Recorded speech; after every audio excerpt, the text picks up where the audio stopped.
I never watch my videos. The minute I click upload, I have to start thinking about the next day. My rule with comments, they don't affect me unless there's some semblance of truth in them. I just remember towards the end of the vlog, like I made this episode and it was like my buddy and I, literally, we had nothing to do. So we went and shot some and I formed it into an episode. And one of the comments was like, busted. I stopped like a week later. We need to find that guy. We need to go beat him up. No, dude. I want to find him and thank him. We have plenty of people in the comment section that we should beat the out of, but not that guy. I can't get back to being the person that was able to do that every day. And I've tried. If there was a famous filmmaker to go on YouTube, who do you think would be a good YouTuber? This is such a fun question.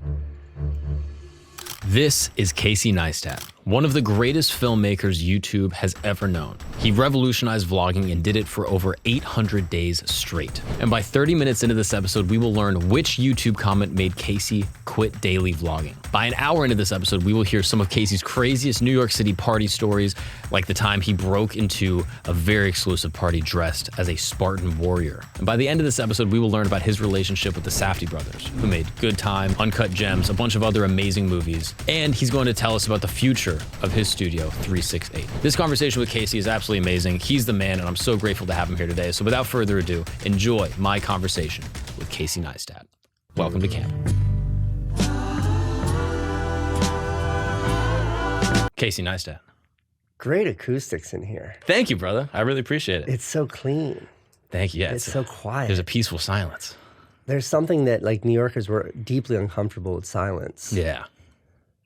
And I feel that discomfort right now. Okay, I get good. so like when I go to sleep and I'm not in the city, I have to play a soundtrack of sirens and car horns. Yeah. That's my safe Literally, place. this happened to me the other day. I woke up like 7 in the morning and I turned to my wife and I hear the wind outside. It's like whipping. And I was like, oh, babe, do you hear the wind? It's so beautiful. And she goes, that's an ambulance.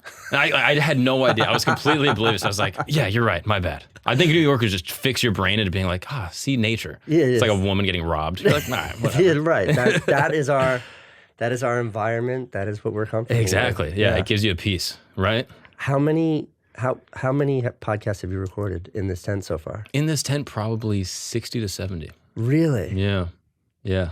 Fantastic. Thank you, brother. I really appreciate you coming on. This is like so cool. You are an inspiration, and having you in here is really, really awesome, dude. Well, thanks for saying that. I mean, I'm excited to be here. Yeah. I think like there's something about environment and spaces, physical spaces, that does something to you that's so like important. And I say it because my physical space, like my office space, my studio, I've been in there for 22 years. And like now as like a middle-aged married guy with 1,000 children, like I have a nice apartment, but it's not mine. I just get to pay for it and sleep in it. Yeah. Like I don't have any say. Like I'll fight with my wife over like where my cell phone charger is, you know? But like my physical space that is my office is 100% just my space. Mm-hmm. And this feels like one of those. Like it puts you into a different frame of mind when you're in a physical space like this. Yeah, this is what I wanted my childhood bedroom to look like. You know what I mean? But I didn't have that autonomy. Were you born in 1942? Like what? I just like liked knickknacks. I would like go out in the woods and I'd like find like a piece of rock and I'd be like, this is probably a native arrow. And it was actually a heroin needle. I didn't know the difference. Where but did I was you grow up? Down in Florida. Yeah, Definitely a heroin needle. Yeah. Where in Florida? Outside of Orlando. Really? Yeah. Hey, what's up, guys? Sorry to interrupt this amazing program, but I need a little bit of help. If you're watching this on YouTube, you can probably see our subscriber number right down here. And if you're able to, it would mean the world if you could subscribe. That is the best way to support this show, because when you subscribe, I'm able to show it to potential guests or to different brands and stuff like that. And it really, really helps grow the show, get us cooler guests, have cooler conversations, and it helps everything so much. So if you don't mind, thank you so much. Let's get back to it. That's the thing. I actually went to Disney World a lot growing up, and Walt Disney is like infamous for creating environment. He was like, the whole thing has to be immersive. It has to be three-dimensional. Do you know, I saw this thing that Walt Disney, like he was a chain smoker, like a crazy chain smoker. And every photo of him, he has a cigarette in his hand. But every photo of him, they have photoshopped out those cigarettes. Yeah. And sometimes they put a pen in his hand or something, or they just make it go away. But that's such a Disney-ification of a human being. Have you ever heard the Frozen conspiracy? No, give me the Frozen. So apparently. I want you to know, I am the father of 2 young daughters. I have seen Frozen 1 and Frozen 2 no less than 1,000 times. So this will be applicable. Tell your children Okay, this, please. okay? Apparently, by apparently, I mean, this is definitely not true. But apparently, the reason that they came out with Frozen and they called it Frozen is because if you Googled Disney Frozen, the first thing that would come up is that Walt Disney's head is cryogenically frozen and put into a freezer somewhere in like Burbank or some shit. But now, if you Google Disney Frozen, it brings you to the hit motion picture. You know, I was, as a child of the 80s, I knew that conspiracy theory. Yeah, wild, that he was right? frozen. It's one of those stories that, like, if you're a little kid, that it makes total sense. Yeah. It's like, oh, when you die, if you want to be brought back to life later, you have to be frozen because they haven't figured out how to do it yet. Exactly. It makes a lot of sense. To like an 8-year-old, I was like, that. Like, I've seen Jurassic Park. Yeah, I know this is real. Adds up. Yeah. That totally adds up. Don't you miss some of those young childhood like Pre-Google. rumors that you hear? Like Richard Gere. You're like, wait, what? He put a gerbil in gerbils, yeah. I mean, Marilyn Manson. Getting his ribs removed. That terrified me when I was a kid. I still believe it. That terrified me when I heard it. It made sense. I heard that and I was like, holy shit, dude. Committed. Am I missing a rib? Focus. Yeah. There's some really gross New Kids on the Block rumors. Yeah. None of those fact checkable. Yeah, so right? you just go with them. Something beautiful about that. Yeah, I love conspiracy theories. It's my favorite thing. Yeah. Like, it's just in a way, spice. a lot of your vlogs or a lot of the movies are kind of like that, where it's like, this is what you thought about the world, but this is what it actually is. You know what I mean? Like, there's a little bit of like assumption breaking, like going against whatever. Like, I don't know what you mean. Really? Yeah, I want to push you. Like, I feel like New York City misconceptions. Okay. People think New York City is this, but actually, if you dig deeper, there are these stories that sit behind it. I don't know. I think that's true. That's fair, and that's beautiful. Like New York City in particular. Yeah, exactly. And by the way, I'm just giving you forewarning. If you get me started on New York, I will spend the next 2 hours talking about this city. 2 days if you'll give it to me. But like, I think that New York does get like a bad rub because it's like all the crime and all the bullshit that you see, especially on like Fox News, it's all true. Like, it's completely true. We have buses of undocumented immigrants being dropped off in Midtown around the clock. Yeah. Like, we have crime everywhere. Like the subway, I mean, it's not 50-50 that a crime's going to go down, but, you know, your chances of seeing something interesting are very high. Yeah. Like, this city is a gnarly place. That can be true, but what's also true is that this city is filled up with, like, the most amazing, lovely humans ever. Yeah. You know, like, my buddies and I were running 2-3 days ago, and we're like, you know, we did like a long, like 12-mile run. It's like 3 white dudes running through downtown at like 6:30 in the morning trying to get back because I'm running late. And there's this guy who stands outside of 7-Eleven, and he's like the self-appointed security guy, you know, but he opens the door for people because he wants you to give him money. Yeah. And he's a homeless guy. He's got no front teeth, and he looks like exactly what you'd imagine him looking like, and he's got one shoe on. And we like are running by, and he just looks at us, and he's like, "All right, gentlemen, get that money. Get that money." I don't know what the fuck that means. Yeah. But like his unbridled enthusiasm was as genuine as it comes. Cheering you on. He wanted nothing from us but to celabrate the day. Yeah, it's like beautiful. You encounter that 100 times a day in New York. Dude, there's a guy on Christie Street, Christie and like Delancey, and he just sits there. He doesn't have any legs, and he directs traffic at the red light. So there's already a green light, and he's going, "Hey, you got to come on. Let's go. Let's go." And I've seen it on multiple occasions where the light will turn red, and he keeps on guiding people through, and then a car will go and stop in the middle of traffic and honk at him and be like, "What the fuck?" And the guy's like, "Dude, why'd you go?" He's just like a dude that's a little out there, a little crazy, but just guiding traffic all day for no reason. You know, isn't that beautiful? Everybody's got their thing. Picked up his job. Yeah, you gotta find your find your thing in this world. Yeah, I'm curious about something. Okay, what's bothering you lately? What's bothering me lately? I mean, there's like the short answer is like, I have nothing to complain about ever. And I'm like, you know, I'm a big fan of like the Stoics and like the Ryan Holiday Stoicism thing. And like, I love like the Jocko Willink extreme ownership, and like rooted in all of that is just not complaining, because complaining is a fucking waste of time. Oh, absolutely. It's like, change things. And if you can't change things, they're out of your control. So why bitch about them anyway? Yeah. And I happen to live like a wonderfully privileged life. Like, I've completely won the lotto on life. So I have nothing to complain about. But I have in my old age been like getting like weirdly existential about just kind of like the state of affairs in the universe. Like, we get to sit here at whatever it is, 10 o'clock on a Thursday and just like chill out. Today Thursday? Yeah. Thursday. Yeah. And just like chill. Life is good. Life is great. And we get to chill out. But there's all this like fucked up shit happening all over the world. Like on Instagram, like half my recommended feed is all crazy war footage. Yeah. And I saw a clip last night and it was a Russian soldier on a 4x4 going through like a war zone, and then like an FPV drone from the Ukrainians just like smashing into him, blowing him up. And there was like some crazy Ukrainian death metal music over it that was very like glorified. And you watch that and you're like, okay, good, got the bad guy. And you watch that and you're like, hell yeah, bro. And then it's like, there's no fucking way that Russian guy wanted to be fighting for whatever he's fighting for. There's no way the Ukrainian guy flying that drone. It's crazy. Like, and then like, you know, and then that's all over the world. Like you look at all this like really scary shit and deprivation that's happening on the planet. Like you look at what's happening in the Middle East, it's like really, really gnarly stuff. And like you feel terrible for like the Israeli babies that are kidnapped and the people that were murdered in their homes. You feel terrible for like the Palestinians who are like just trying to live and their whole fucking universe is being leveled by bombs. And like, I think what's different about now, because to the best of my understanding, the world has always been a warring world all the way back to, you know, recorded history have always been killing each other. But like we have these like stupid devices in our phone, in our pockets that are called phones that like deliver that information to us. Like I want to go on Twitter and just read about like shit coining and meme coins and how like the Pepe coin has made somebody a millionaire. Like I just want to read about cryptocurrency and like sports.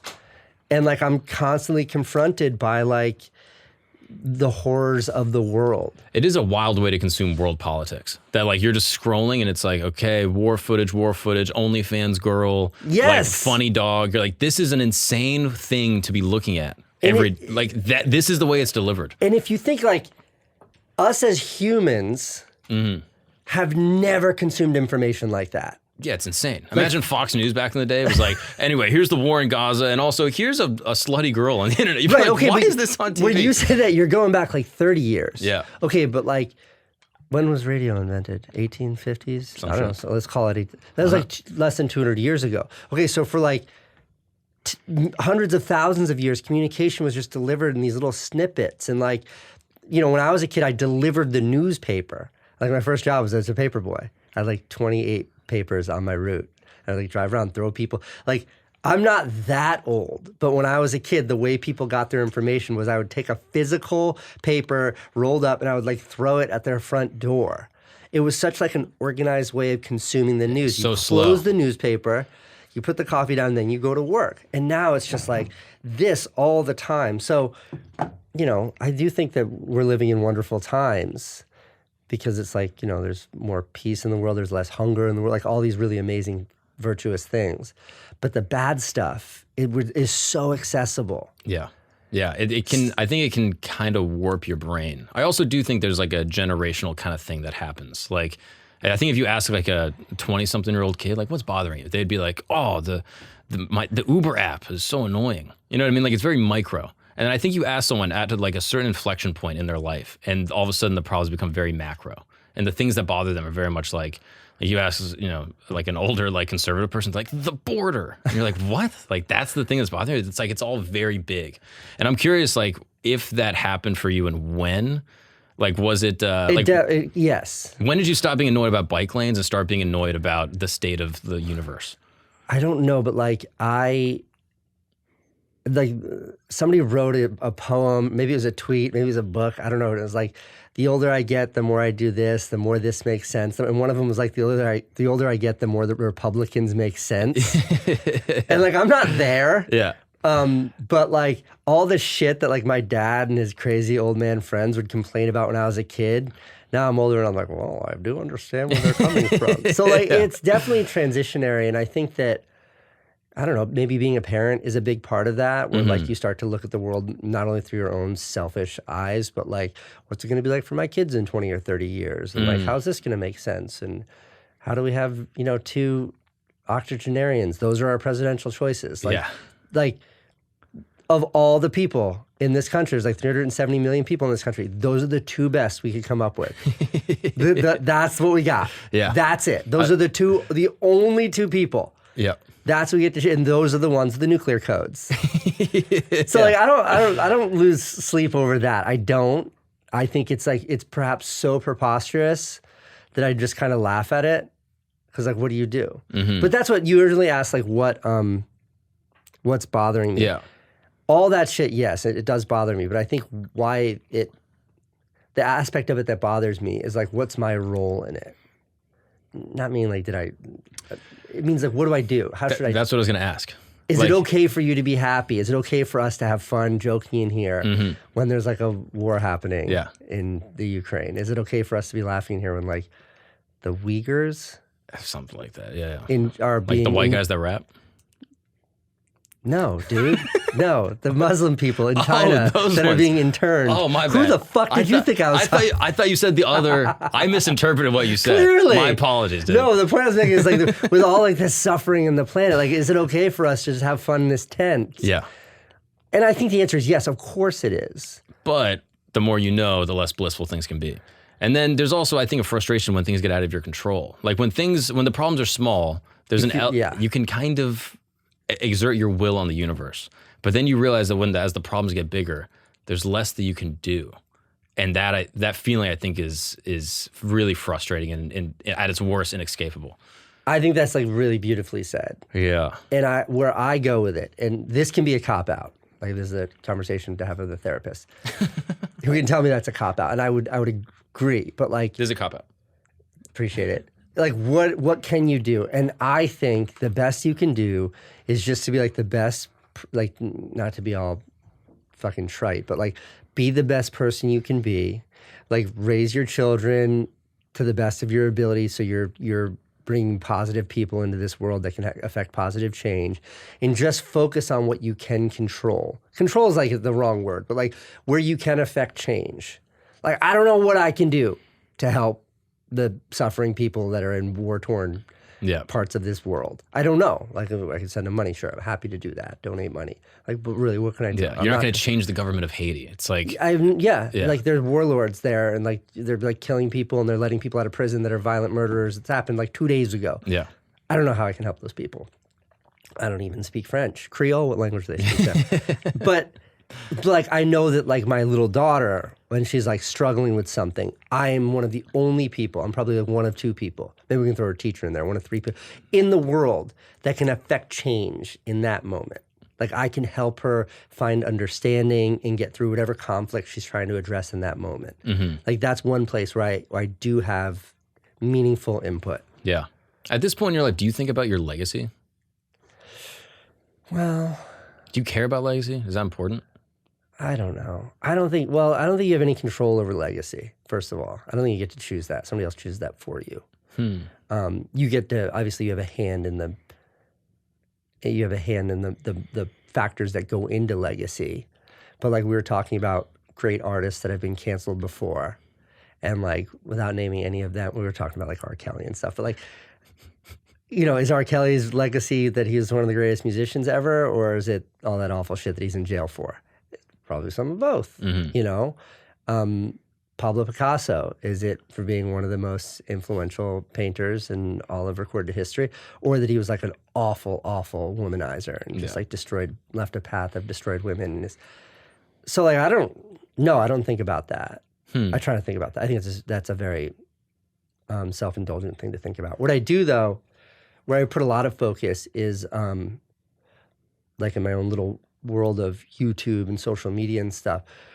I think the top of the funnel of like YouTube and content being created and shared on the internet just keeps getting wider, which is such a beautiful thing. Like anyone now, like if you like bake great pies or you like have something that's really esoteric, you can find your audience. Like I follow, this is the weirdest shout out I've ever done. I follow these women on TikTok. And where do you think I was going? I'm glad you said on TikTok. No, I can't afford OnlyFans. That's a crime, dude. I Can't be following I follow women. these women downtown. Like, no, Casey. No, I follow these women on TikTok, and the name of their channel is Plus Size Park Hoppers. And these women are enormously obese women. Okay. And I hope that's like PC to say. Like, they're very large women. Yeah, I think that's fine. Like, they probably weigh more than 350 pounds each. They're very, very large human beings. And their channel is going to Disney World and sharing whether or not they fit into chairs. And it's not funny. You don't laugh at these people. This is I'm totally... Okay. Whether or not they can fit into the chairs in the restaurants. So I'll have a video and it's be like, hey, are you... I wish I can remember the euphemisms they use, but like, are you like... It's not plus size. There's a different word than that they use. But it's like, are you an enormous person and wondering if you can fit on Space Mountain? Well, come with us and we'll figure it out. They definitely have not tried Space Mountain, but they like do that for all this shit in Disney World. And I think it's fascinating. Yeah. And like they've found their audience. And I watched one of their videos the other day and they're reviewing mobility carts. Like after walking all day, you can get tired and your legs can get chafed. But if you're in a mobility cart, it's a great way to see Disney World. And I'm watching it. And then at the end, it was like, this video was sponsored by like a mobility cart. And I'm like, they did it. Wow. They found their niche. Yeah. There's enough of an audience of oversized, I wish I knew the correct language to describe big people, of gigantic people that want to go to Disney World but don't know if they can fit in a specific chair in a specific restaurant, that these 3 women or 5 women, I don't know how many there are, they found their audience and they're now building a career and getting paid off of that. Yeah, if someone pitched you that idea 5 years ago and they're like, hey, this is my idea. I mean, first of all, I would say definitely do it because I'm dying to see. I will be your first follower. But I don't know if it would have been commercially viable. And like, it seems to be working. But the point I was making is that like the top of the funnel for online content has never been wider. Everybody can find their place in it. But in my opinion, like the bottom of the funnel of really, truly like forward-thinking, brilliant work is as small as it's ever been. And if you think like, how old are you? 27. You're just a fucking kid. But if you think like when I was young, when you were young, like on TV, there's so much shit. It's true today. Turn on Netflix. There's 1,000 movies and 5 are great. You know, there's 100 new TV shows, 2 are great. And I think on the internet, there's, you know, I don't know what the numbers are. I think on YouTube, there's like 500 million channels. There's 1,000 that are great. There are 10,000 that are great. What constitutes greatness? I mean, I think it's always the eye of the beholder. But for me, like, you know, the way art is defined, and I credit my brother Van for teaching me this, although I don't know if he's the one who came up with this first. But like, the purpose of art is to communicate what the artist was feeling through their medium of work. So you're communicating an emotion. So talking about Pablo Picasso, like if you look at his, you know, maybe his most famous work, which is Guernica, he painted that after the Spanish Civil War and they like bombed the shit out of Madrid. It was the first time like a civilian city had been bombed from the air. And it was just horror. And that's what that painting is. And if you stare at that painting long enough, you start to see the horror and you feel the angst that he must have felt when he was there right after that bombing. If you listen to like an amazing love song and it like makes you cry a little bit, then you're feeling what that musician was feeling when they recorded it. So for me with videos, if you can communicate that emotion, whether it's like celebratory, like somebody having like really fun, like a great vlogger, who's just communicating like the love for life, you know, like that's something that's like, whoa, this is truly great. This is fantastic work. You know, or I'm trying to think of like who some of my favorite YouTubers are right now, but just like I like YouTubers that like have a certain love for life. Like Whistling Diesel is my favorite, probably my favorite YouTuber. Yeah. And it's like, would you call him an artist? I don't fucking know. Like, I don't think a label is necessary for anyone, but certainly not for a guy like that. But it's like the amount of fun he's having and the way he seeks out fun, which is like, I will let nothing get in my way of doing something absurd and fun and over the top. Like, that is communicated through his work. And I think that's what makes him great. That's awesome. Yeah. Rick Rubin talks about this a little bit. Completely. Did you read his book or like watch any of his stuff? All of it. I genuinely think he's like a brilliant, not only tastemaker, but also like curator and like creative therapist in a way. But he has this point that I think about with stand-up all the time, that the ultimate pursuit of your art should be genuine self-expression. And to your point, like transmute what you're feeling through the medium that you're dealing with. And so it doesn't really make sense to compare two people, because ultimately the comparison is this person expressing themselves more than this person? Like that is like really what the comparison is. It shouldn't be about like commercial or financial. It is their expression the best? And you can't really compare two people because you can't express me better than me. You know, and I can't express you. The purpose of me is to not be Casey. It's to express me as good as possible. And so ultimately, I feel the same way. I'll look at YouTubers and I go, oh, this person's expressing them in their purest way. So that means they're succeeding regardless of what the views are. Sure. Yeah. But the counter to that is that I think the 999,999 creators, YouTubers that you watch that you feel nothing from, they're all full of shit. Like they aren't trying to communicate their true selves. They aren't trying to share a perspective. They're not trying to share an idea. I think they're in pursuit of views and engagement and ego and money and fame and these other sorts of things that like I don't judge for. God bless. I totally get it. It makes sense to me, but it's not exciting for me. Like, who is that guy who was like the famous guy behind like Britney Spears, and he was behind NSYNC and New Kids on the Block? It was like one guy from Orlando. Oh yeah. And his focus wasn't about making great music. His focus was about like, how can we create a vehicle that makes money? It was about sensationalism and attention. He's a business person, not an artist. That's right. And it doesn't mean that Britney Spears wasn't an artist. And it doesn't mean that like, if I knew the name of the New Kids on the Block, I would say their names right now. It doesn't mean they're not. But it's like it started from a place where it was about trying to build a business. And I think a lot of what we're seeing now is that.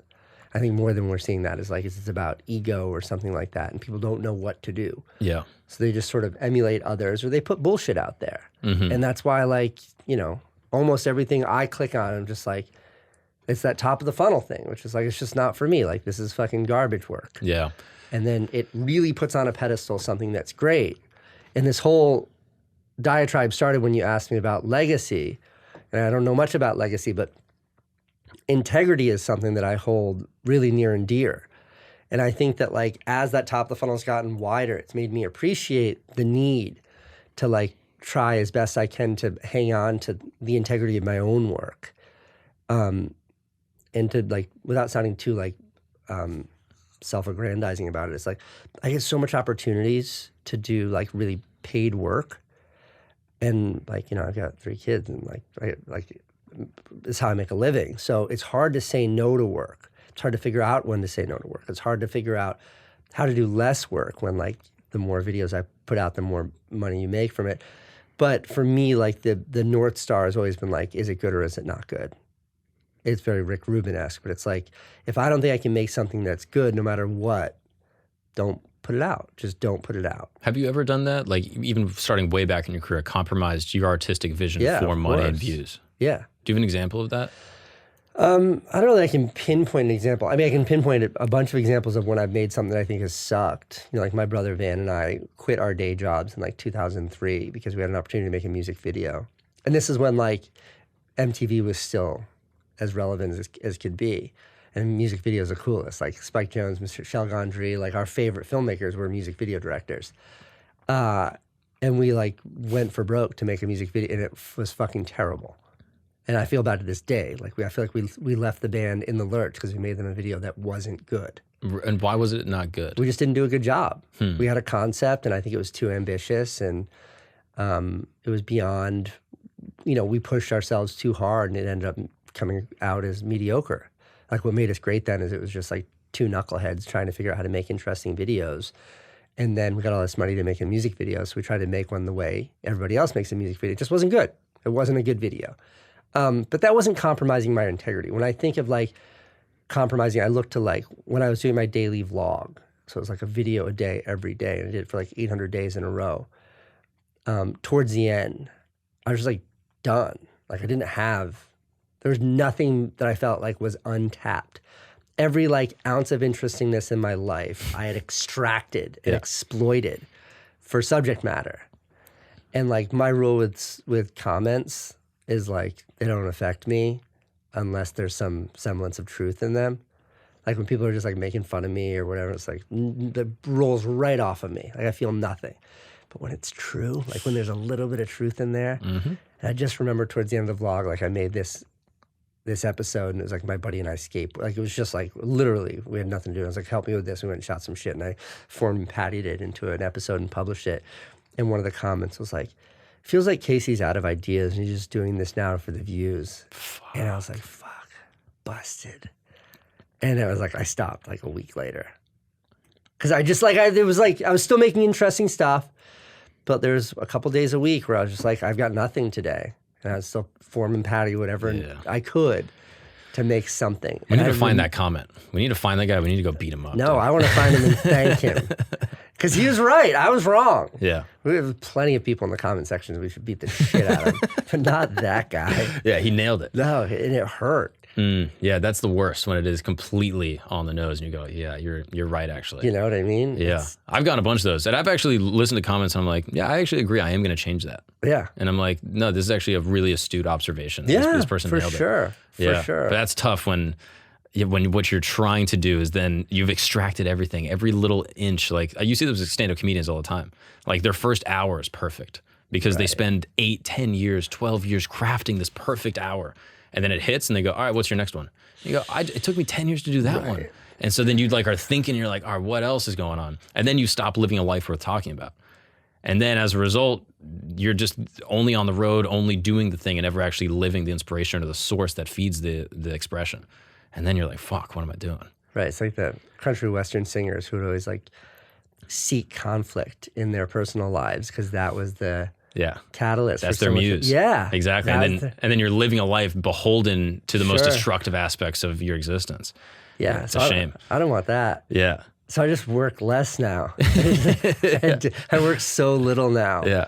I just prefer to like hang out in my office and build shelves. Also, you brought up Michel Gondry. Yeah. That music video he does with Bjork, the play inside of a play. Yeah. That blew my mind the first time I ever watched it. I remember as a kid, like my brother turned on or whatever. I don't know. We were watching Bjork, just some young floaty young men watching Bjork. I was like, this is what we need. What about like, yes, full stop, yes. But like his White Stripes stop frame Lego. You seen that? Yeah. This is a while ago, but yeah. It is unbelievable. And like my favorite is like, what's the White Stripes song? I was like, dun, dun. I mean, I'm not going to No, that's not it. That's the Seven Nation Army. Fuck, yeah. But whatever, one of the videos, and it was just stop frame, but all in camera. So it would like show Jack White like going down a flight of steps with like on the drums in like New York City. It was so, and I was like, I know how he did that. You just film in one spot and then cut it to the beat. Like it was so obvious. But like that was the sort of ethos of my wanting to be a filmmaker. Interesting. Because I watched it and I was like, I could do that. Yeah. It seemed tangible. Yeah. Yeah. And you were also clever enough to figure it out. It was like, I'm not that clever. It was like that obvious. It was like, that's doable. Yeah. It's why like I like, you know, I always like to show broken things in my videos, like edit things, leave things wrong. I always leave spelling errors in my titles. Some jackass is like, dude, you know that you misspelled the word "the" in your title? And it's like, no, I know that I misspelled it. But like those little things are just a way of letting the audience know, like, no, it's just one human that made this. Yeah. Like a fallible human that makes mistakes. Yeah. And that's why I like practical effects, like the original, like what's the car that they drive in A New Hope, the first Star Wars? Oh, I don't know. The speeder that like they drive into Tatooine. Okay, it's like a little car that floats, and that's what they drive into Tatooine in the first Star Wars. If you can find it, which is very hard to find because they've redone it 100 times, they couldn't remove the wheels from underneath that. So what George Lucas did is they put Vaseline on the lens, so it just blurred. Oh, wow. So in the original version of that movie, the car's floating, sure, but there's like a mistake. It's just like this glob there. And for me, that captures my imagination so much more than like Jar Jar Binks done on computer or like some perfect CGI thing that I have no human relationship with. Yeah. Yeah, the imperfections make it fundamentally human. It makes it from nature. Yeah. You know what I mean? What in nature is like perfect? You go out there Nothing. and you're like, yeah, this all this shit is like janky and put together imperfectly, but it all works. Yeah, look at this knife, man. Yeah, it's not perfect. You go under a microscope, there's so many problems with this. Yeah, a lot of problems. It's a with nightmare. this. But on the macro scale, it's kind of perfect. Yeah, it gets it done. Yeah. I had I did a talk at, maybe it was the MoMA. It's like some big museum years ago, and it was called Perfection Erases Humanity. And it was about this exact idea that like technology now lets us make anything perfect. But it doesn't mean anything. That's why I still like to do titles where I just like write it on a piece of paper and film the piece of paper. And it's why when I do like regular titles in my video, I use whatever the default font is. It's either Arial or Helvetica. Because I have trouble seeing creative expression by scrolling through and picking out a font. It's like, I think that's bullshit. Yeah. I was like, that doesn't do it for me. Yeah, Like, give me something more. Yeah, something tangible. Like, what's human about this? Yeah. Yeah, that was my thing. I know you've talked about this a little bit, but like artificial intelligence when it comes to art, like AI art, to me, my problem with it is like the lack of humanity, which ultimately the humanity comes through the imperfection. You know what I mean? Like the idea of someone running a 4-minute mile is amazing because it's human. It says something about me. But if I see a robot do it, it's not as impressive because I'm not involved in it. It doesn't reflect me in some way. And ultimately, human beings are kind of ego machines. And it's like, what does this say about me? So if I watch a robot do a 4-minute mile, I'm like, whatever. But a human, that's amazing. And which is why when I look at, you look at David, the sculpture, you're like, oh, wow, a human did that. That's something about me. I am a part of the team that made that thing. Right. But if a robot does it, it's like, fuck. I had nothing to do with that. Yeah.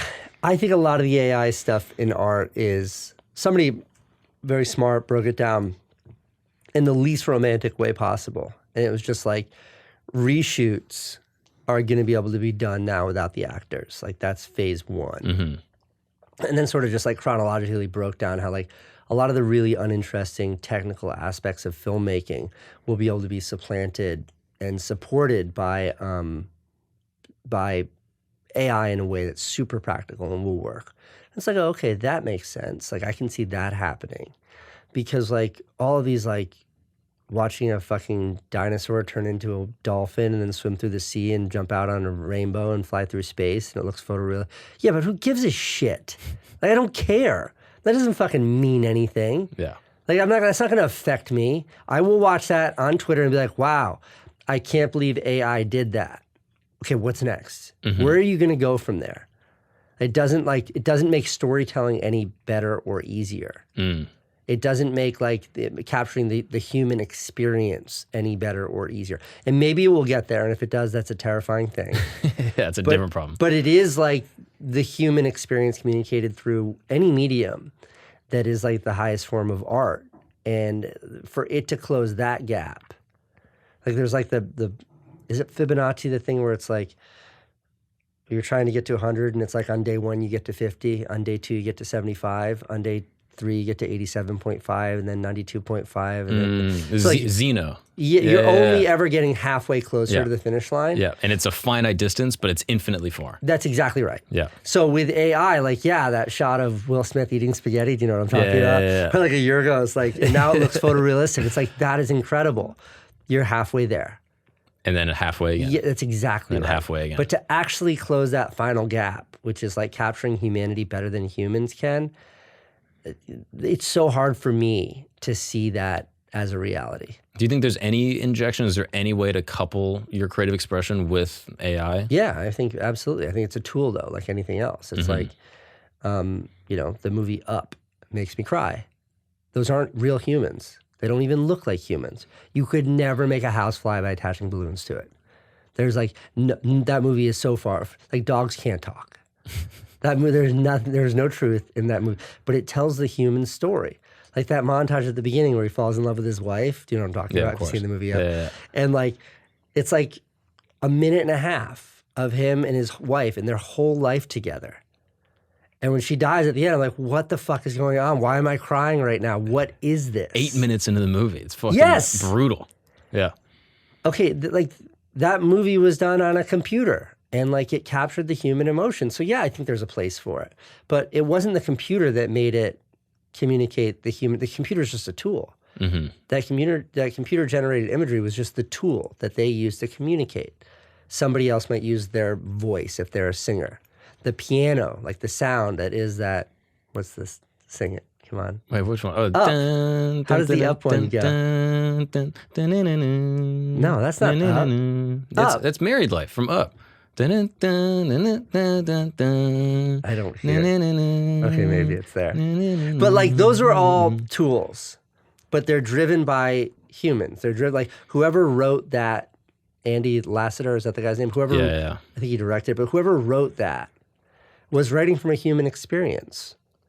So yeah, I think that AI will play an extremely important role as a tool of filmmaking. In the same way that we can film high resolution movies on our cell phones now, and we used to have gigantic 35 millimeter cameras. Like these tools have made it so much easier. That doesn't mean these things are making better movies. Right. It doesn't mean that these are communicating the human experience any better. Still the operator. That's right. And I think that is overlooked when people talk about AI. And if ever there's a time where the AI makes the human operator unneeded, then that's like Terminator 2 level shit. You know what I mean? That is how to get real worried. Real scared. What's up, guys? We're going to take a break really quick because it's 2024 and it's time to talk about something important. When you are seriously hurt, your injury could be worth millions. Yes, that's right. The world is a crazy place, and one person's negligence can result in another's settlement. And that's why I got to talk to you about Morgan & Morgan. Morgan & Morgan is America's largest injury law firm. They have over 100 offices nationwide and over 1,000 lawyers. Yes, these are the big boys. You know them, you see their billboards all over the world. If you ever drove down I-90 from Florida to New York, I'm telling you, you've seen the billboards, all right? Have you ever watched a UFC fight? You've seen them right on the banner. I'm telling you, these are the biggest guys in the game, all right? With over $20 billion recovered for over 500,000 clients, Morgan & Morgan has a proven track record of fighting to get you full and fair compensation. The annoying thing with most attorneys is that in order to submit a claim, you got to call them up, you got to talk to their people, you got to go back and forth on emails, you got to hope that they see it. They might charge you just to even look at their claim. Here's the cool thing with Morgan & Morgan. With 8 clicks or less, you can submit a claim and one of their licensed attorneys will take a look at it and get back to you. It's that easy. It's like ordering something off Amazon. It's just a couple clicks. You can submit your claim very easily and cheap. Yeah, how about $0? That's how much it costs to submit a claim with Morgan & Morgan. Extremely easy, no fee required. So, if you are ever injured, you can go check out Morgan & Morgan. Their fee is free unless they win. That's right, unless they win for you. Unless they fight and get you compensation, you're not paying a single dollar. That's a pretty good deal. So, for more information, go to forthepeople.com/Gagnon. That's correct, forthepeople.com/Gagnon, or dial pound law, that's pound 529 from your cell phone. That's for the people, forthepeople.com/Gagnon, or dial pound law, pound 529 from your cell phone. This is a paid advertisement. Now let's get back to the show after this short disclaimer.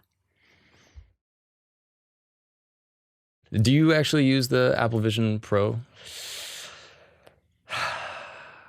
Okay. No, bear with me. Samsung, way back when they came out with the first folding phone. Oh, yeah. I was one of the first people to ever get to see it. And I made a video. And it was so mind-blowing that I was like, mark my words. In 5 years, every single device will be folding like this. Because it was just the technology was so overwhelming. Okay, not the case. When I used that Vision Pro, and I made like a video that went super everybody's talking, the video got a lot of attention. That technology is so have you tried one on yet? No, I haven't. It's I really want to. so overwhelming. Like James Cameron described it as like a religious experience, and it is. Like watching a movie on it is unlike anything. It's unreal. And the operating system where it's like you just look at something and then tap your fingers together. Like it's so good that after using it for 2 days, I was in the grocery store the next day without the Vision Pro on, and I'm looking at the various milks, tapping my fingers together, being like, really? Yeah, it worked its way into my real world humanity. That's how good it is. I haven't used it since the third day I have it. And the worst thing that I can say, and it pains me to say this, because when that thing came out, I was like, this is it. It's in the same drawer as my whatever the Meta one's called, the Meta Quest 3. Yeah, the Quest. Like, which, like, just like my kids are like, can I play with it? I take it out and it's dead. It's been sitting in there for so long. Like, I haven't thought about or used my Vision Pro. I just don't know where it fits into life. Yeah. When you first tried the AirPods, you were like, I'm going to use this every day. And I have. Like, there's never like... Yeah. Same thing. They're a critical part of my life. The second you try them, you go, this is better than anything I've used, and I will never go back to the old thing. That's right. Your first time you use an iPhone, you go, I need one of these in my pocket at all times. First time you use a BlackBerry, like there's only a couple of things. Yeah, there's transformational, like, principal moments. Technology that change everything. And this it felt like it was, and it absolutely could be. When it becomes as light as these glasses that I wear 22 hours a day, totally. But it's like, I think the hardest part about the Vision Pro is, do you remember Google Glass? Yeah. Okay, I was a huge Google Glass guy. Really? I didn't know that. Oh, man. My first, like, my tech startup, Beam, was originally going to be a Google Glass app. We built it. We rooted the Google Glass, and we made it so you just tap it like that, and it would capture 10 seconds of what you're seeing, then immediately publish it to your feed. So you could see the world through someone else's eyes, almost literally. You just tap it, and you'd share what you're seeing. Oh, wow. I love Google Glass, but the main reason why it didn't work is the social reason. Like, you're comfortable with me right now, I'm comfortable with you right now. But if I was sitting like this, you start to feel a little bit anxious. Yeah, it's like, what are you doing? Why are you doing that? Yeah, exactly. So the Google Glass has this big camera here, and it was just too much. And like, that's when the term glass holes came out. Like, if you're wearing Google, you're an asshole. And like, anytime a friend would have it on, I'd be like, are you filming me right now? Like, am I being recorded? Yeah. There's this angst. And I think like the Vision Pro is like the highest level of that social kind of angst, which is like, I'm not going to wear it around other people. You don't know what I'm seeing. You don't know what I'm capturing. Like, you don't know. And I have to believe Apple knew that. That's why they put the thing on the outside where you can see somebody's eyes. But like, I can't wear it around my family. Yeah. I can't wear it around my wife. I'm not going to wear it around my friends. So I can only wear it when I'm alone. But then like, you know, like that, to overcome that, I think is a huge deal. Yeah, no, I agree. There is something inhuman about it and something that is giving an ambient discomfort. Yeah. I'm constantly like, wait, you do this where you talk shit about someone, you go, I got to mute my phone. I got to put it on airplane mode. Like there's already a discomfort about your phone in your pocket, and that never happens. Now imagine you're talking to someone and you're like, oh, dude, my boss is so annoying. And it's, wait, are you filming me right now? Right, they have this just spaceship on their face. Yeah. So I don't know how they overcome that, because it feels like the software is what's the most extraordinary thing. Like that's what you're responding to, is the software. Yeah. No one cares about the hardware. They look like ski goggles. It's terrible. It's this huge thing. Yeah. But the software is amazing. But is there a way to maintain enough enthusiasm and momentum for what that is, spatial computing or whatever words they made up for it?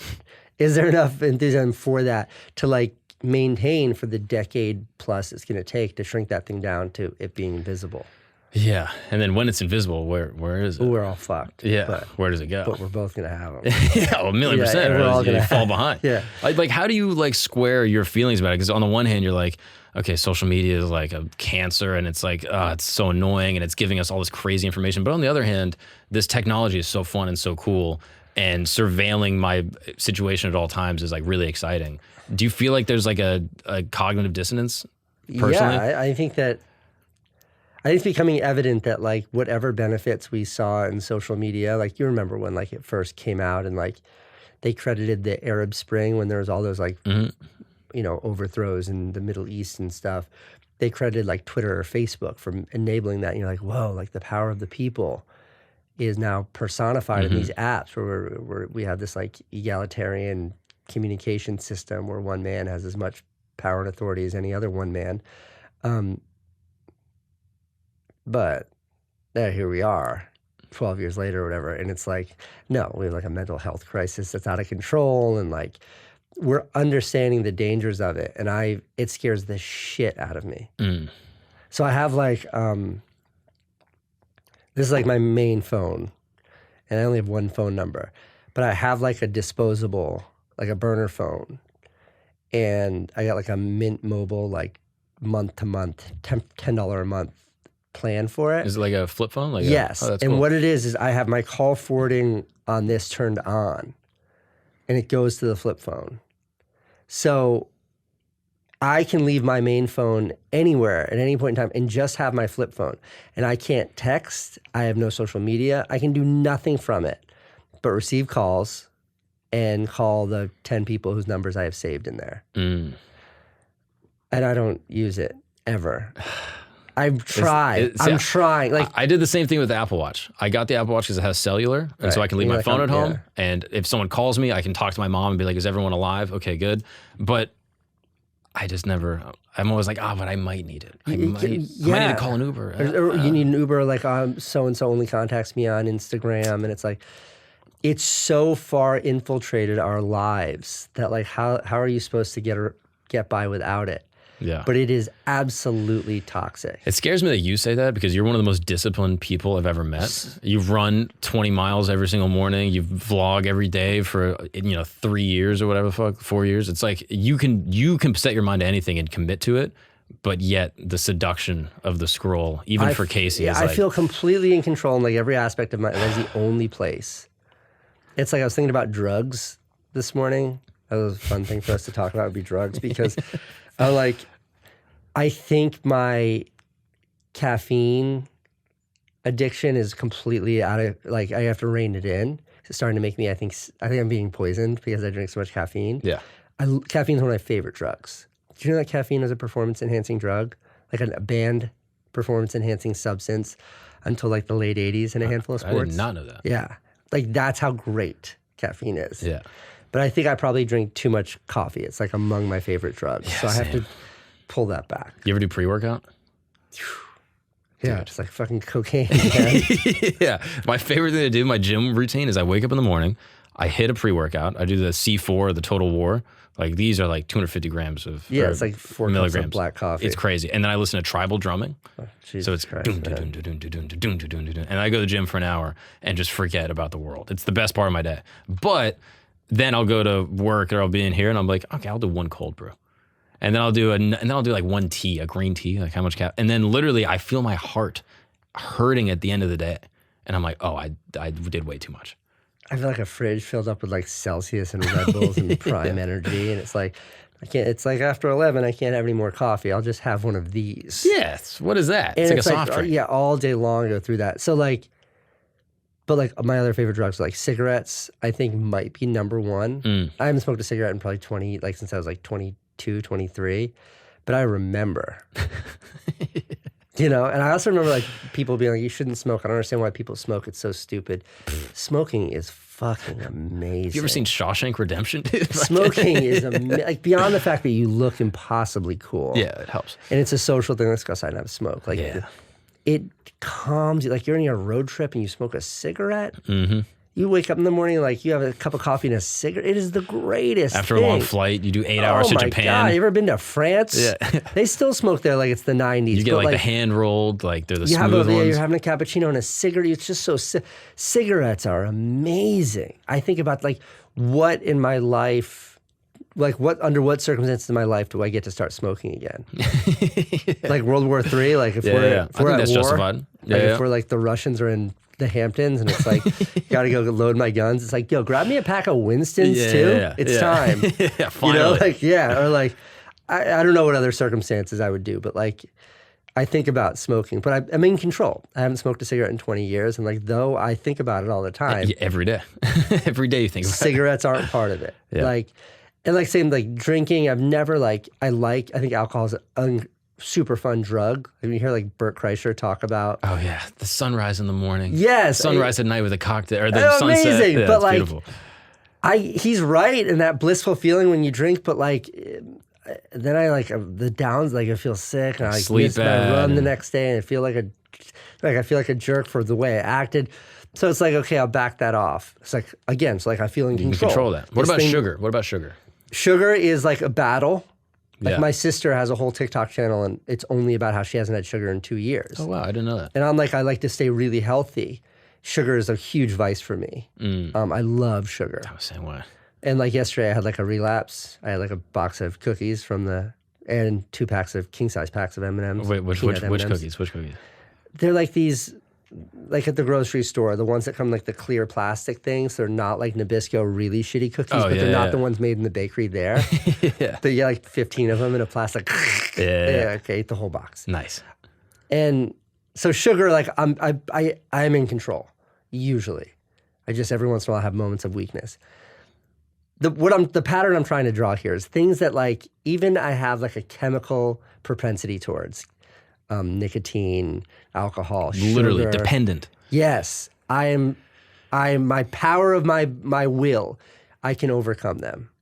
And there's only one exception where I feel fucking helpless, like a newborn baby level helpless, and that's social media. Like I'll be around the people that I love more than anything in this world.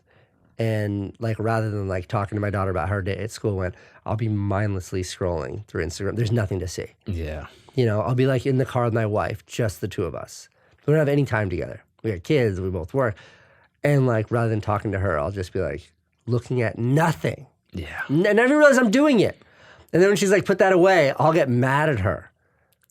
And when I tell her, like, what are you doing? Put that away. And I know she's just looking at Instagram. She'll get mad at me for saying that. Yeah. Like, what are we doing here? Yeah. But tonight when your kids are trying to hang out with you and you're scrolling, I bet you the next scroll, that one's going to be the best one. Yeah. Just remember There's just that. one just more. Remember that. Whatever it is I'm looking for, it's just one more page away. I bet you it is. Just tonight, remember that. One more page away. It'll be worth it. All the anxiety and doom that you feel, I bet you the next one will make you feel right good. there. Yeah. It'll and make it's you like feel the good. why of it, like the justification, like, oh, I see interesting stuff and I get to make movies about it. Or like, what if we're having a conversation and you bring something up that I haven't seen, that I'm out in the dark. So I need to consume everything. Yeah. But again, even that, I look at that, I used to feel the same way. I was like, I need to know what's going on. But the alternative is that I could ask you and have a human moment and go, hey, Casey, what's this thing with, what's going on with the NBA? And you could be like, oh yeah, I saw it today, and I'll tell it to you. And then we could have a human moment. But instead of that, my ego is like, no, I need to know because he's going to think I'm dumb. Yes. It's kind of rooted in insecurity in a way. I think completely it's rooted in insecurity. How old were you when you got a smartphone? I was probably 16, 15 Okay, years so old. you missed it then. Although maybe you had just enough to taste it because it was just in your rear view. But I'm 43. So I am, without a doubt, the very last generation that got to grow up without any of that. Yeah. Like without internet. Mm-hmm. You know, like when I was 16, it was 1997. Like there was like there was some internet, but it really like the .com and all that shit didn't happen until like 99, 2000. And by then I was, 20 years old, 19 years old. And this like very boomer thing, which is that it was better then, I think is an objective truth. Yeah. I think that like go back and watch any movie made before, 2003. Like we watched Big, which is like my favorite movie ever. My whole life is modeled after Tom Hanks in the movie Big. We watched it with my kids. They're finally old enough where instead of watching Frozen every single time we turn the TV on, they'll watch these 90 movies. Yeah. Like Don't Tell Mom the Babysitter's Dead, and like all those movies we're showing them. The Home Alone series. Oh, wow. We watched Beethoven, the one about the dog. Do they appreciate it the way you appreciated it? No, but they like it.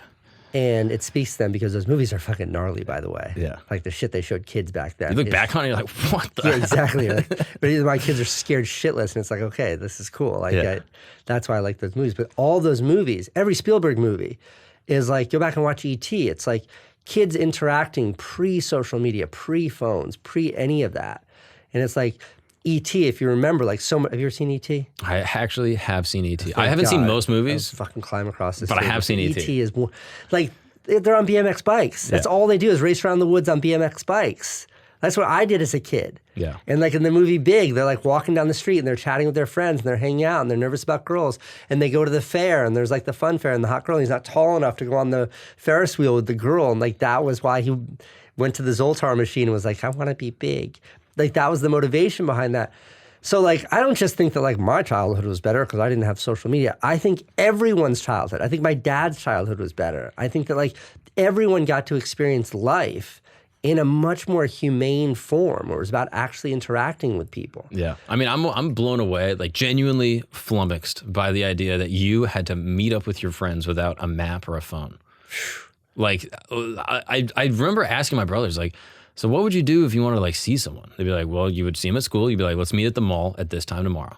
And then if you were 20 minutes late, you didn't hang out with your friends. That's how it worked. That to me is genuinely crazy. And like the most extreme example, I haven't thought about this in so long, my God, but my buddy Joe and I, he's still my best friend. Like I saw him this weekend. He lives in Connecticut. I love this guy. But like he would sleep over at my house. Fuck, how old were we? Probably 13. And we would make plans with these girls, with Chrissy and Mandy. And it would be like, we're going to meet you at 2 a.m. here. And so like we would have to sneak out of my parents' house. They'd have to sneak out of their parents' house. And we have to walk through town without like having anybody see us. Because back then, if you saw 13-year-olds at 2 a.m, you call the police. Yeah. And like we would like meet up with them. We'd like meet down by the river like fucking Tom Sawyer. Or we'd meet on the train tracks. And like one of the times they didn't show up. And it was like we're just sitting there like, what the fuck? We walked like an hour on the train tracks. We were supposed to meet them here and they never showed up. And when we saw them on Monday, we're like, guys, what happened? Like our mom caught us as we were trying to sneak out. And we couldn't get anywhere. But it was like, yeah, that's what childhood. But think about what you learn as a 12-year-old through that experience. Yeah, you're like Ernest Shackleton, just like soaring through the water, like trying to find a fucking island somewhere. And the failure, like maybe they don't like us anymore, and that's why they're not meeting up with us. Like, what if they got hit by a car? Yeah. Like all of that emotion as like a child, you're trying to navigate. You have to confront that shit head on. Yeah.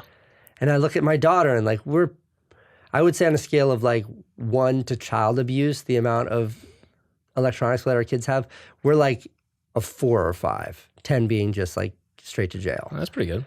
We limit it, but we're weak. Like if we're having a bad day, it's like, go use your fucking iPad. That's the thing. How are you going to blame iPad kids when we are iPhone adults? You know what I mean? Like, yeah. I don't blame them at all. You know, this is like so perverse. We put a TV in our kids' room as part of the solution. Yeah. And it worked.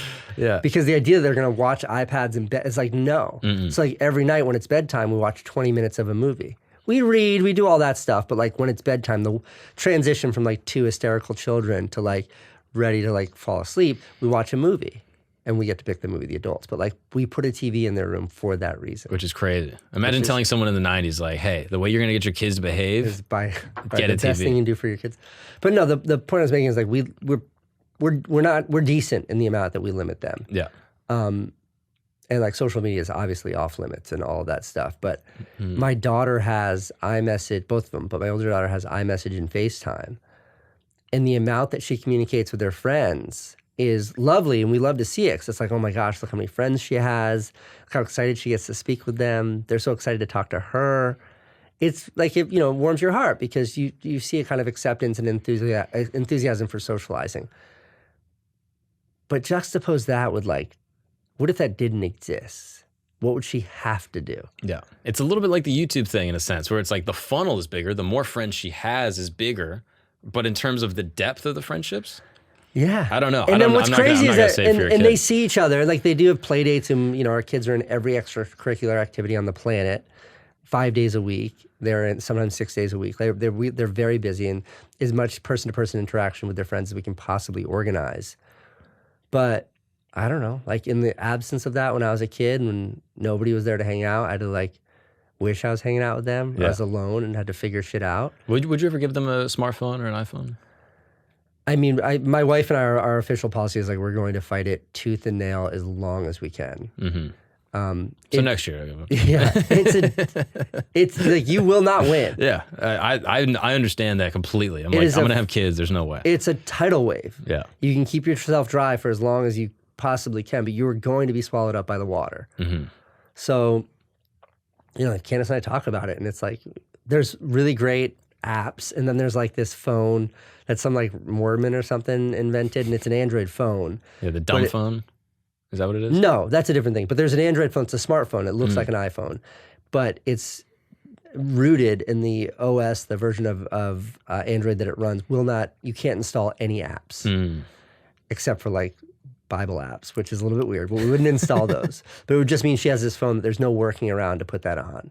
That's an option. Or you give them a dumb phone. But what I said to Candace, it's like, what do we do when she's like 16 and all of her friends are on it and it's how they communicate? And she's like, I have to have this because of this, and what do we do then? Yeah. And it's like, we either give it to her or she's just going to like sneak it because phones are dirt cheap. Yeah. She gets a side job for a summer and then just has the newest iPhone. Yeah. or just or like figures it out. Like, what do you do? And I don't know the answer to that. Yeah. And unfortunately for you, they also have your brain. So they will figure it out. Yeah. And not only that, like they see us on our phones. Yeah. It scares the shit out of me. What's up, guys? We're going to take a break really quick because I need to tell you about one of my favorite new products in 2024. It's called Zippex. Yes, Zippex is a nicotine-infused toothpick. Now, if you know me, you know I like to indulge in a little bit of nicotine from time to time, okay? That's true. I don't like to smoke it. I don't like to vape it. Obviously, those things are very bad for your lungs. They're bad for your health. They make you feel bad when you work out. Not good. But nicotine on its own has been proven in scientific trials to actually improve neural communication, improve cognitive function, improve sharpness, improve mental clarity. Look it up. It's very, very interesting research. Anyway, back to Zippex. This is a nicotine-infused toothpick, okay? This is probably my new favorite way to get my little kick of nicotine. It's absolutely amazing, and it's great because you can use it anywhere at any time. It's very, very discreet. You just pop it in, and immediately you're getting whatever flavor you've purchased. This one right here, peppermint watermelon. Tastes amazing. They have 6 different flavors. They're all fabulous, and they all do the trick. Zippex is great for a couple reasons. If you're like me and you don't like to smoke or vape, Zippex is probably my favorite way to deliver that nicotine fix right to your body. It feels absolutely amazing. It looks cool. And also on top of that, I sometimes get food caught right in this little tooth right here. I always carry flossers with me. I always carry toothpicks with me, but now I have 2-in-1. Boom. After dinner, I'm getting a little fix and I'm getting food out of my teeth. I mean, that's a win-win right there. 2, it looks cool. It's discreet. While you're driving, you pop a Zippex in. You're feeling good. You're cleaning out your teeth. What do you want more than that? Secondly, if you're someone that maybe does smoke, maybe you do use vapes, maybe you do use cigarettes, you're going on a long flight.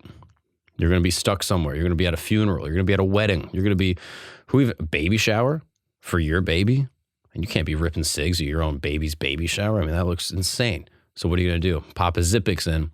Now you're getting your nicotine fix and you're feeling good. Now, what if you're someone that doesn't even like nicotine? Zippex has something for you as well. They have B12 and caffeine-infused toothpicks if you're not a nicotine user or you're trying to get away from your nicotine habit. That's totally fine. Zippex has helped tens of thousands of customers in leading a way to a healthier lifestyle that, maybe they currently vape or use cigarettes, and they can probably help you too. Make your lungs happy and try Zippex nicotine toothpicks. Ditch the cigarettes, ditch the vape, get a nicotine-infused toothpicks, okay? Here's what I want you to do. I want you to go to zippextoothpicks.com today. Get 10% off your first order by using the code Gagnon, Gagnon, at checkout. Your lungs will be glad that you did. You must be 21 years old to order, and I just want to say this as a warning, nicotine is an addictive chemical. Zip more, smoke less with Zippex nicotine toothpicks. Now let's get back to the show. What about old New York? Like New York before iPhones. Like I look at that time and I'm like, I kind of long for that. I think that would be so cool to be running around the city being like, oh, hopefully we can get a cab.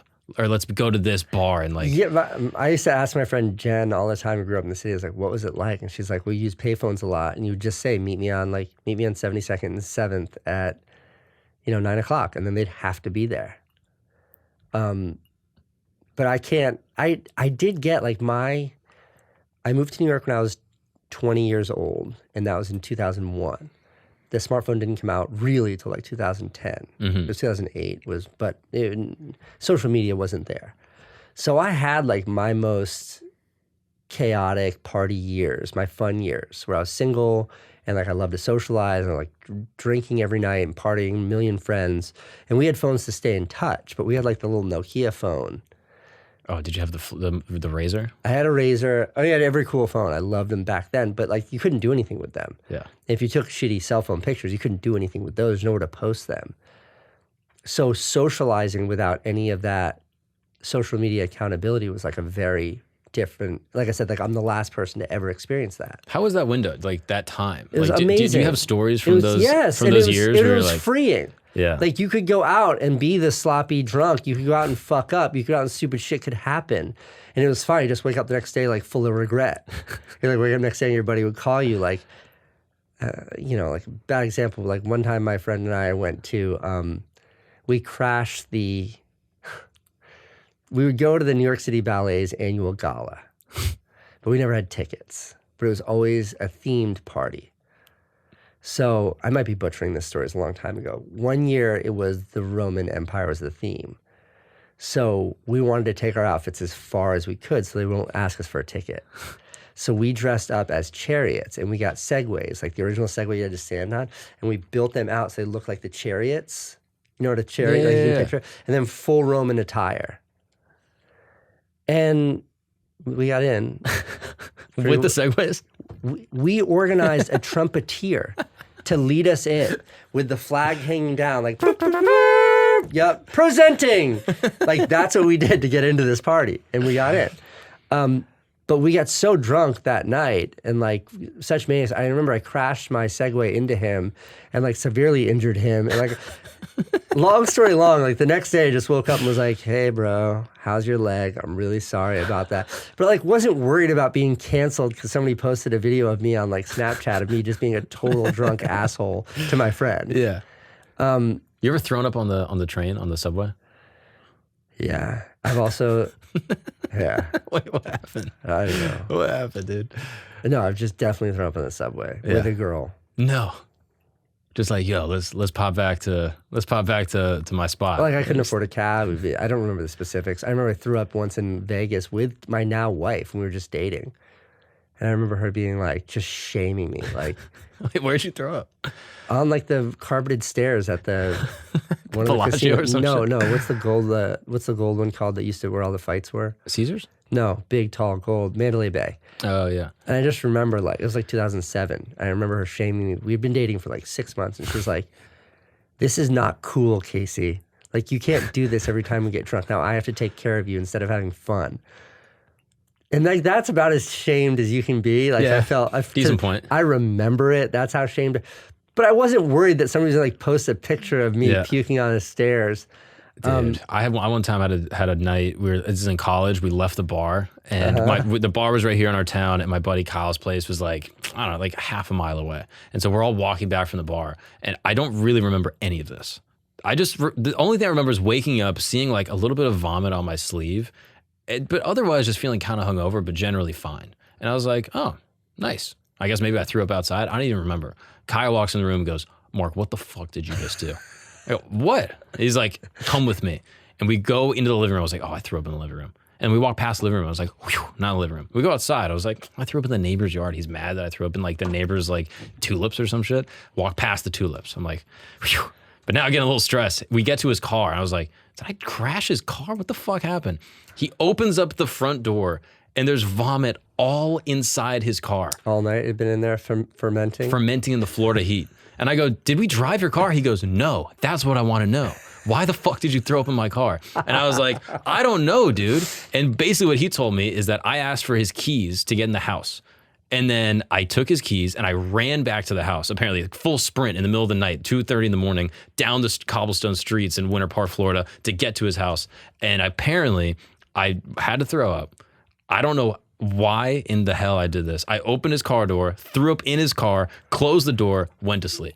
That could be friendship ending. You know what I mean? Like, I don't know. Like, how do you look that guy in the eye? Yeah. And then he was at my wedding party, so I guess it worked Good out. man. But yeah, he's better man than I. But the point is, like, there was a version of being yourself. Like, I went to some concerts, but I wasn't a big music guy. But like, when you go to concerts now, there's just a million people holding up their phones. Yeah.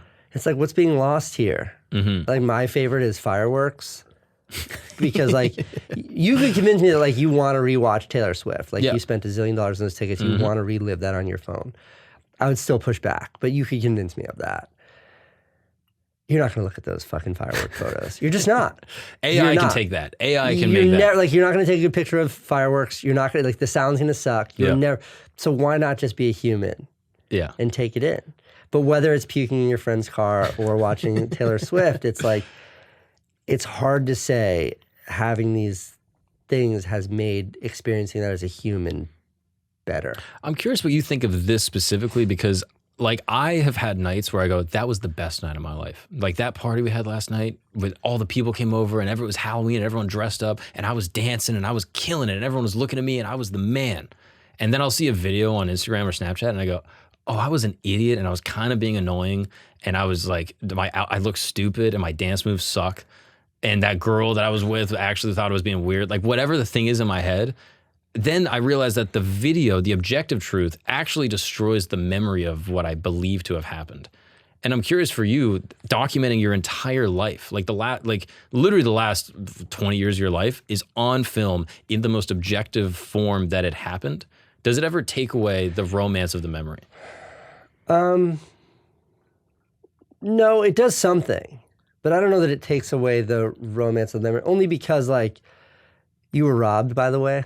You know what I mean? Like you were robbed. If you thought that it's the greatest night of your life, you should have, and you didn't hurt anybody in the process, you should have been able to keep that. Yeah. Dancing is such a good example of that. Like when you're having fun and you're dancing, there's that thing which is like never make fun of someone laughing or dancing because they're expressing joy. Yeah. And like, I'm a terrible dancer. And every time I dance, my wife makes fun of me. And I just won't dance anymore because I've been shamed.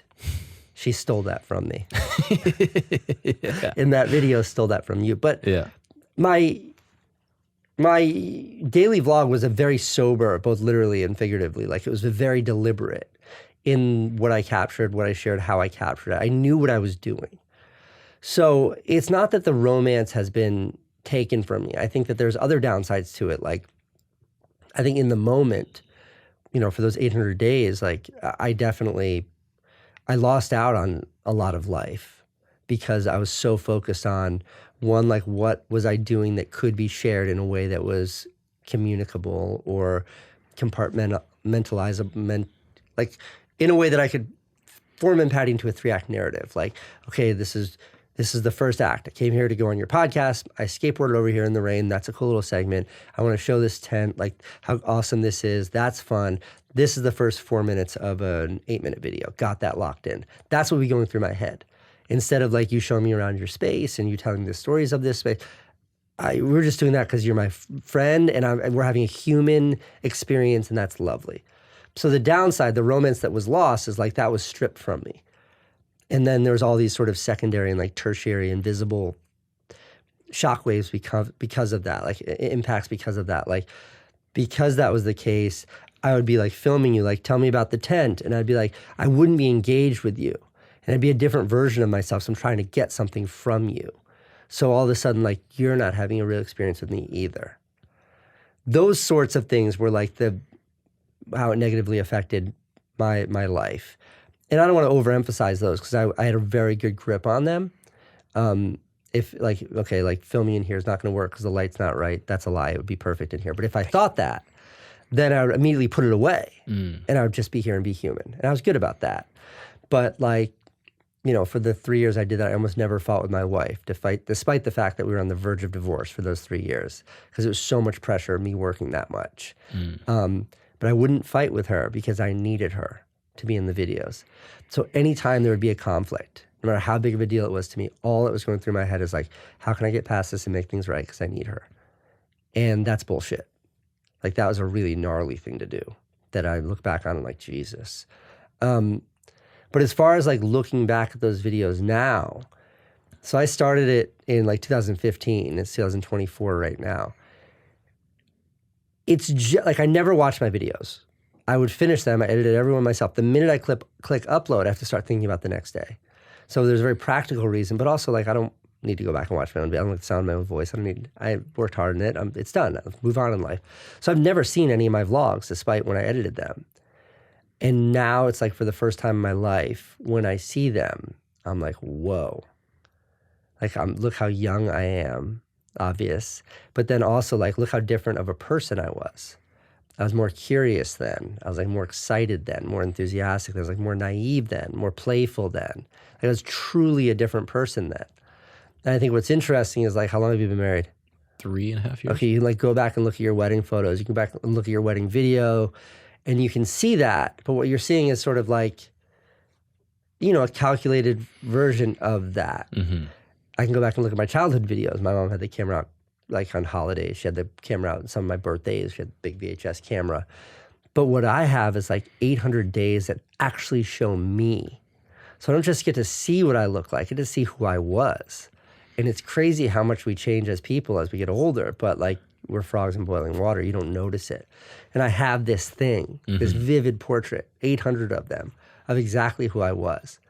And that is a very like unusual thing that I don't know has ever really like, before we had these phones, like who else gets to do that? But even with the phone, I think what you did is its own experiment. Yeah. I think it's its own thing. I don't think that'll ever be replicated, even with the phones, in the way that you did it. I think it's its own little experiment about life that exists in its own little capsule. Yeah, maybe. I mean, I'm excited. I think like its relevance to me personally definitely grows with time. You know, like my daughter, I catch her watching my videos. Yeah.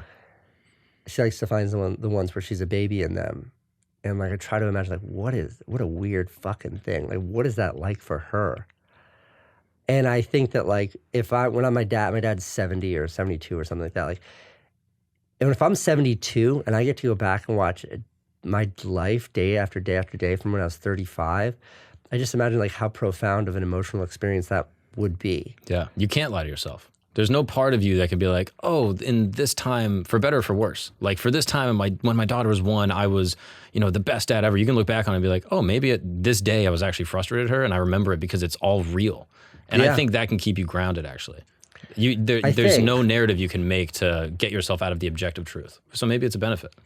What's wild is how hard it is for me to do that now. Like for me to like make a vlog now. I can make a video now.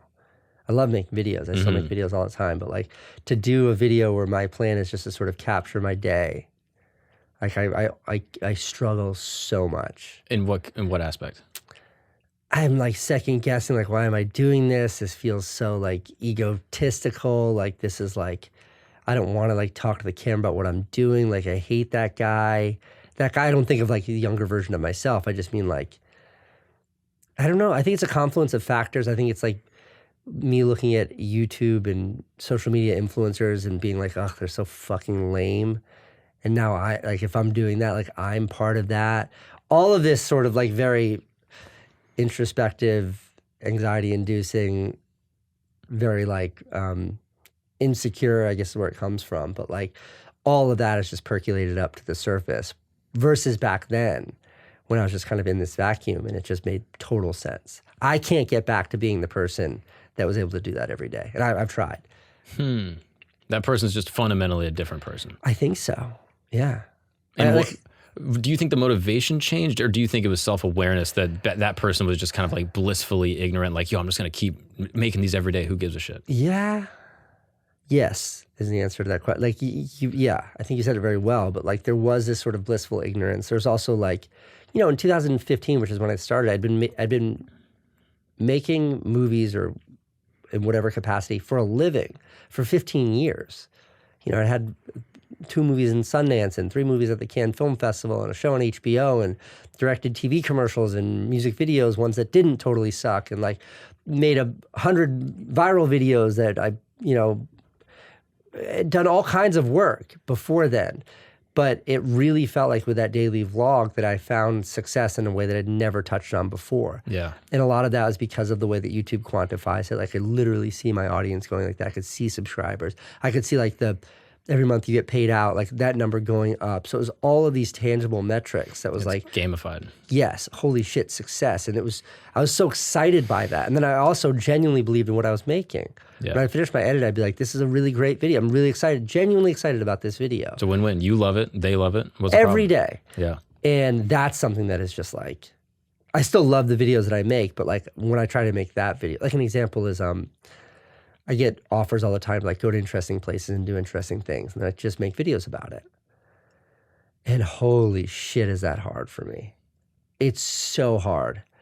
Like my wife and I went to the Dominican Republic and I was like, I'll just like make a vlog about it because it's so cool here. And like, I couldn't do it. Like I just couldn't. It was like I wanted to do it and I could not find it in myself. I wonder if your peace is different now. Like if you were at peace in a different way than you were then. It could be it. Like, I don't know. I'm just kind of like, I'm projecting kind of how I feel. Like, I feel like my motivations for things when I was 18 is very different than what it is now. Yeah. So like, I'm curious, like if I asked your therapist when you were, starting like daily vlogging, hey, why is Casey going to vlog for 800 days? What do you think they would say? I in a professional capacity, I sort of found a purpose, a unique opportunity. Purpose might be overstating it, but opportunity. Like I saw in what is it? Luck is where preparation meets opportunity. Like those 15 years prior were my preparation. And then YouTube was still sort of like nobody quite knew what it was for in 2015. Like I found my opportunity and those things were just combustible. And on the other end of that was luck. And that's why I found that enthusiasm. And that spark is completely dead for me. Yeah, that makes sense. Do you think the source of the motivation matters for the art or for the product? Yeah. Like, but not so much like financially, but like good versus like bad. Like if there's obviously a lot of artists that like struggle with insecurity, myself included. I wouldn't even really call myself an artist, just an insecure person. But like dealing with that feeling, like I find that a lot of times when I'm doing stuff, it is to overcome an insecurity. It's like to prove to the nebulous they, that I'm someone that matters in the world, or to prove to my family something, or to exert my existence onto the universe. And I get glimpses now that I've gotten older where my motivation is more pure. It's to express myself. It's to sort of like connect and commiserate with people. And I wonder if you have ever felt or find, even just through observation, the source and the motivation for why you create to change the outcome of the product. Yeah. It's changed a lot for me, but like, you said like being at peace before, like I'm at a certain level of peace right now, which is just like I've achieved a level of financial security.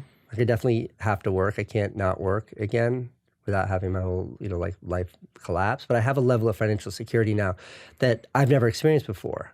And that I don't know that anyone I've ever known has experienced. I mean, now I've rich friends and stuff, but like growing up in a lower middle class town, like the idea that like you could just not work for a couple years and like you have enough money in your bank account that would keep you alive for those couple, like that is an idea that is. It's crazy. It's crazy. And I've sure as shit never had that. And I have like a version of that now. So I have like a kind of like a financial discretion now where I can say no to money jobs. I usually don't because kids' school is so damn expensive. But like, I have that, like that kind of being at peace. So when it comes to the motivation, yeah, it definitely feels like it's something much more pure, but it also feels like something much more elusive.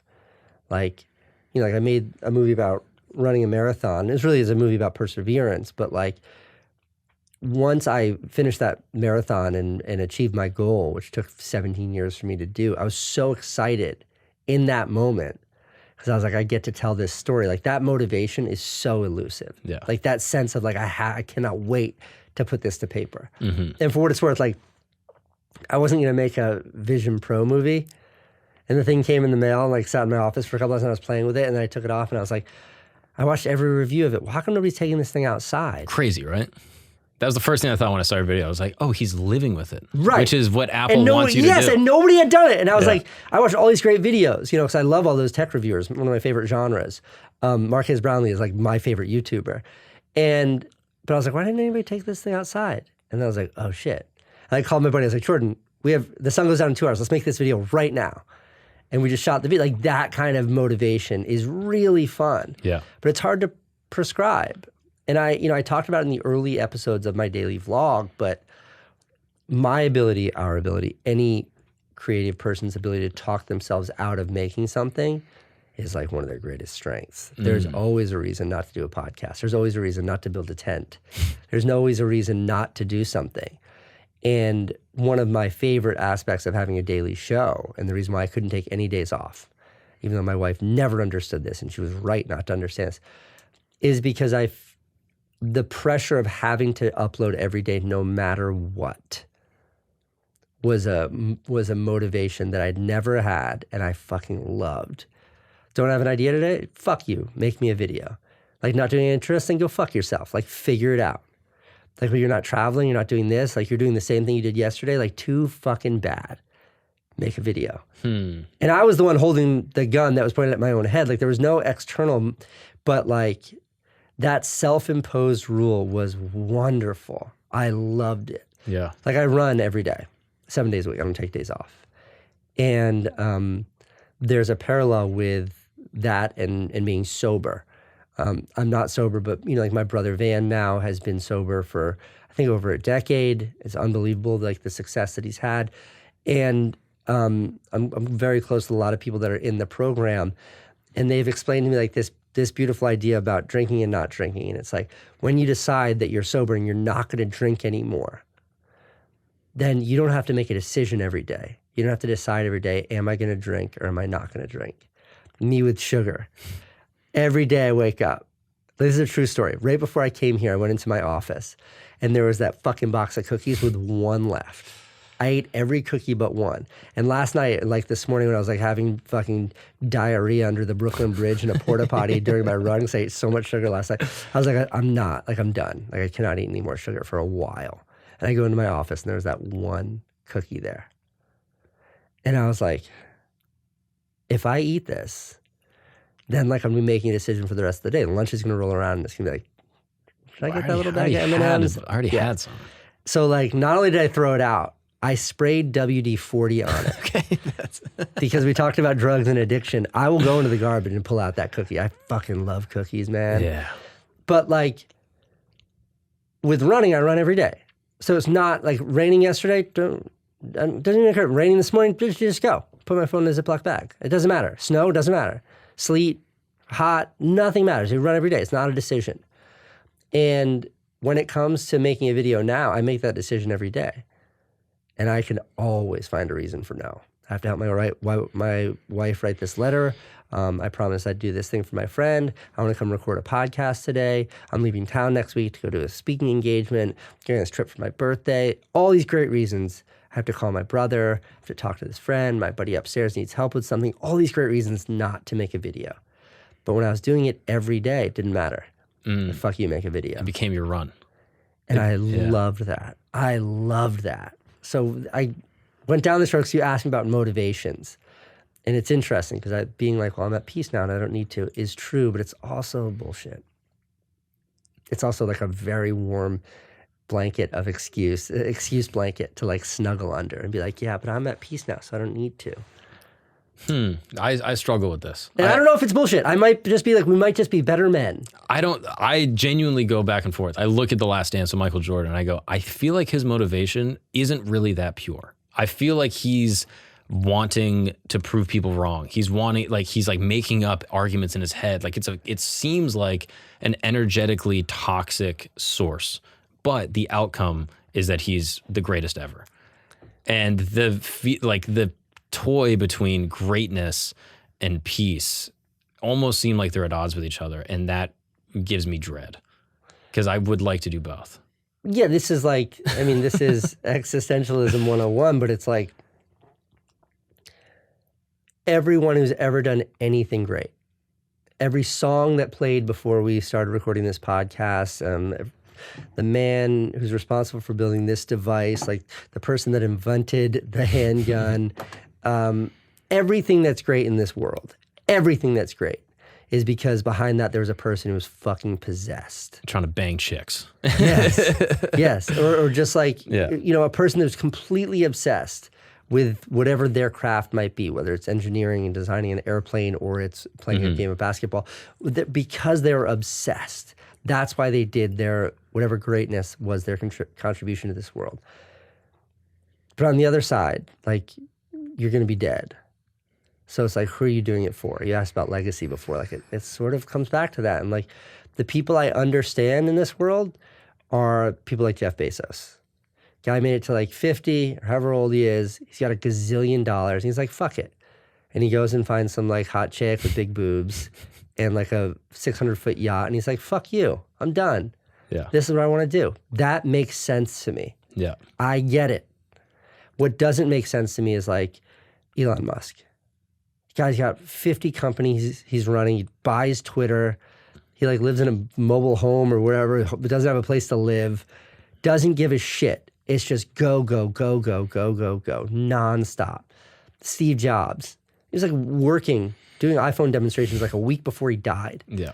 Like at what point in your life, like for me, the minute I remember, like it was a very clear moment in my life where like I didn't have to worry about paying for food because I knew I had enough money to cover food and I knew rent was covered.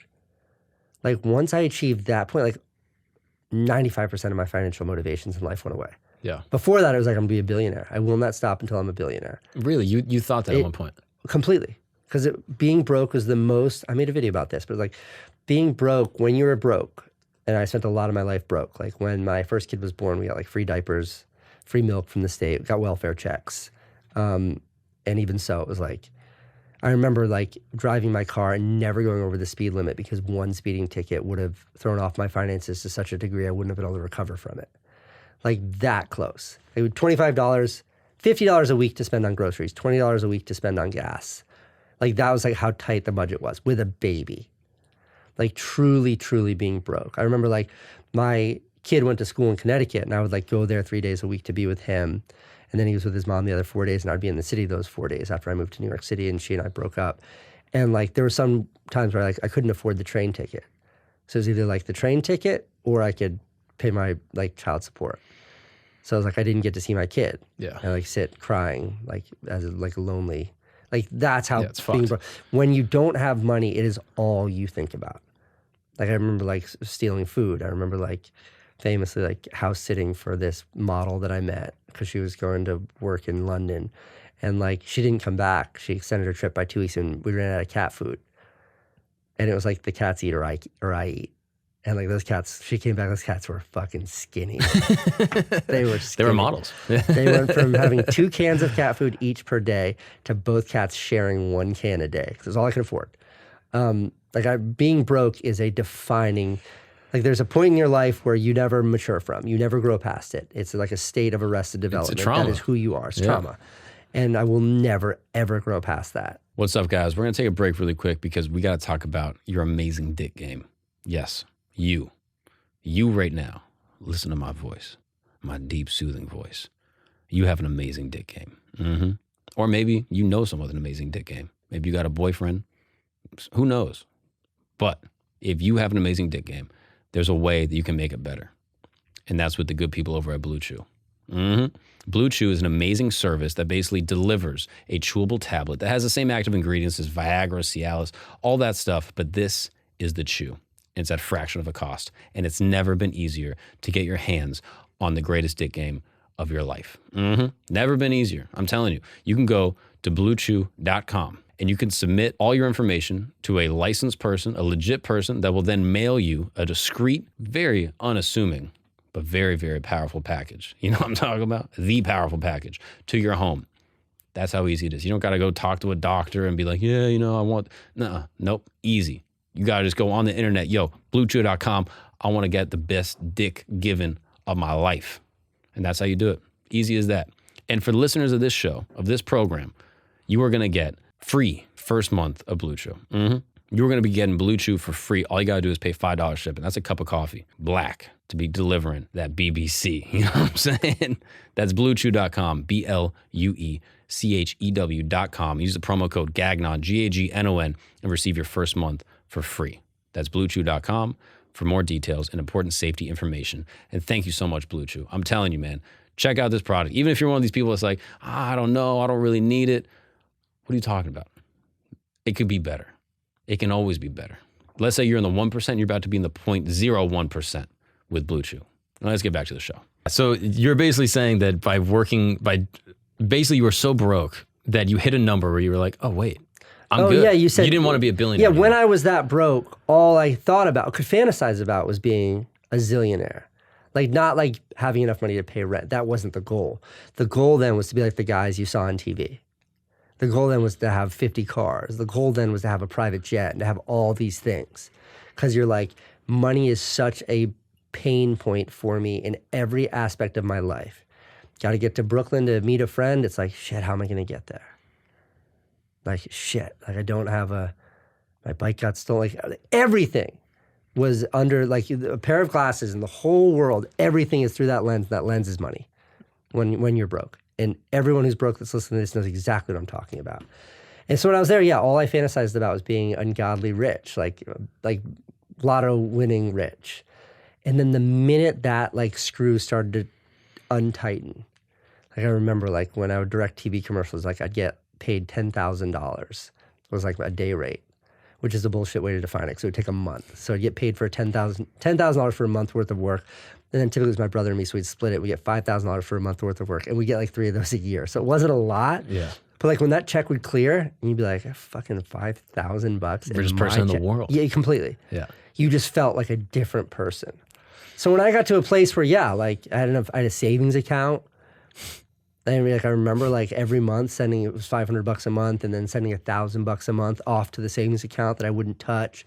And like once I started to feel like, yeah, rent's covered, and like, I can get whatever I want for lunch. I was like, well, I can't do Balthazar, but I can get anything but that for lunch. Like whatever I want from the bodega, any sandwich. And it was just like immediately, it's like, I don't need to be a billionaire. I don't give a shit about all those dreams. Just poof, disappeared. I wonder how many great artists have been neutered by financial excess early in their careers. We must have been robbed from so many greats. Yeah, dude, look at MC Hammer. Yeah, I mean, literally. I mean, he had a hit and then made so much money and then kind of blew it. I think it was like 50. I read an article about it, like a BuzzFeed listicle about all the things he spent his money on. But yeah, it's a tale as old as time. And I think it's because like so many artists, like trauma is a great source for creative inspiration. So a lot of artists, a lot of really talented people come from a place of struggle. So when you get money, like the temptation to run wild is irresistible. Yeah, but then it affects the art, and it's like, are you morally obligated to preserve your art by keeping yourself in a state of trauma?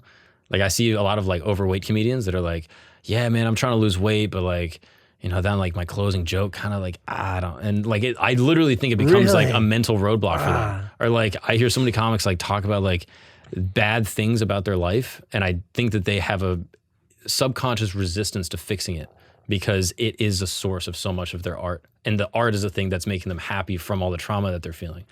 So they are in like this Kafka trap where like, if I fix this thing, then it'll hurt this thing, and then I'll ultimately be sadder than I actually was. You know what I mean? Like it's an insidious mind game, but my gut is that ultimately healing yourself and then still trying to stay integral and like pure to the art is the best solution, but that's also the hardest one. The hardest. Yeah.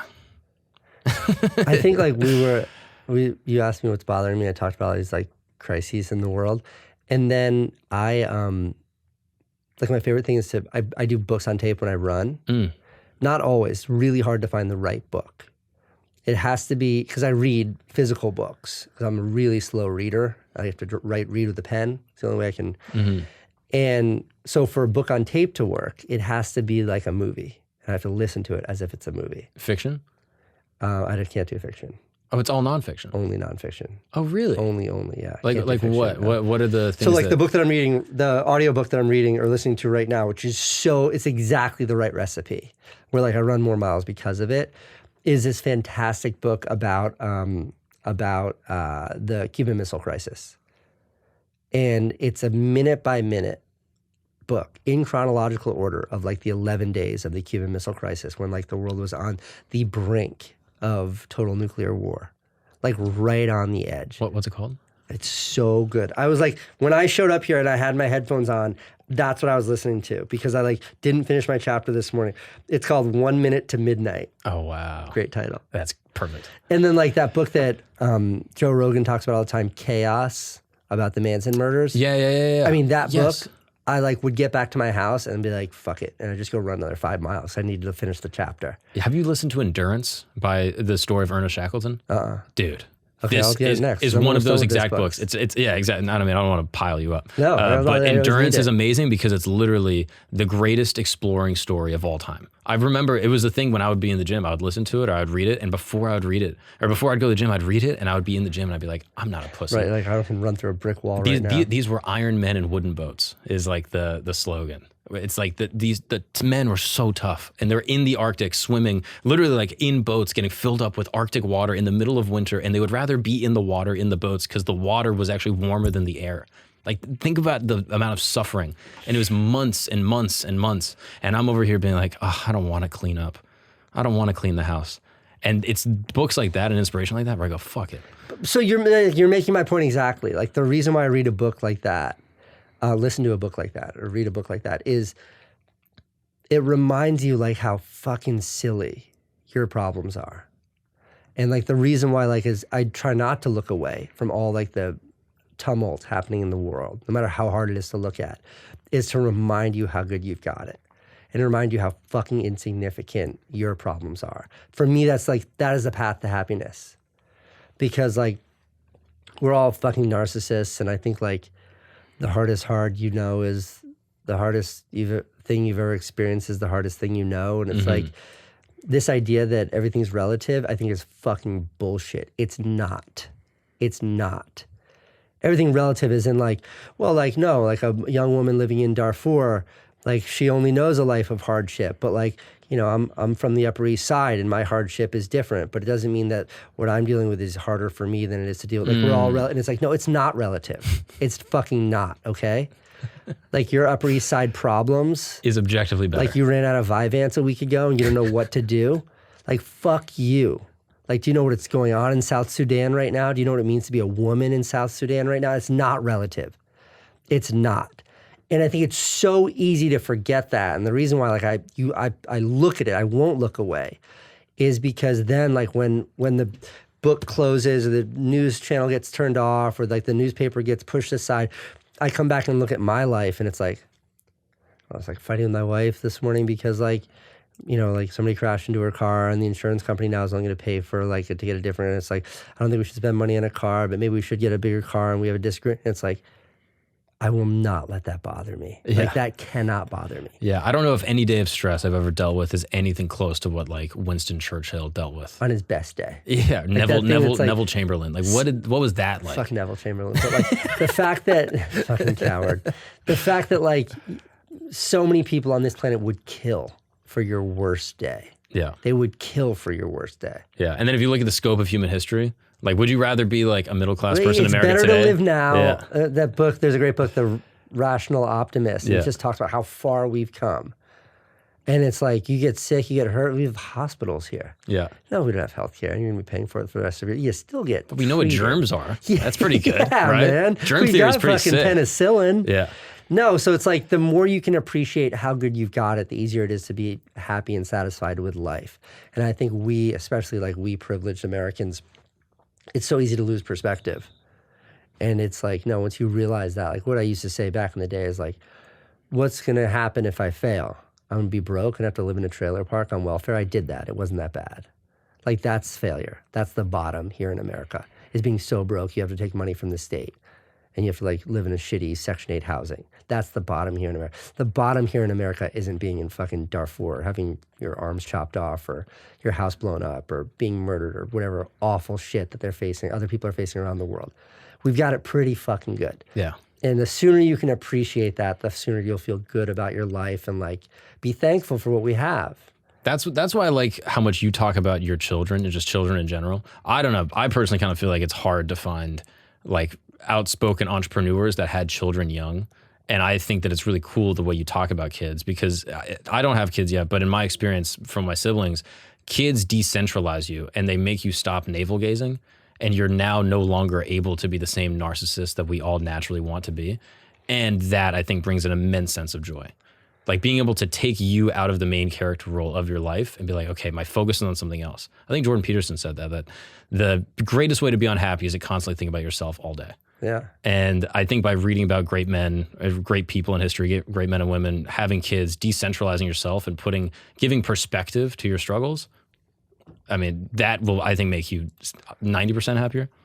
Yeah. I mean, I don't know the other perspective. I've never not been a father. I've been a kid, and then I've been a parent. Yeah. I've never been anything else but those. But yeah, there's like somebody interviewed Tucker Carlson recently. Lex maybe, Friedman? But like the clip is shown up like in my Instagram Reels feed like twice.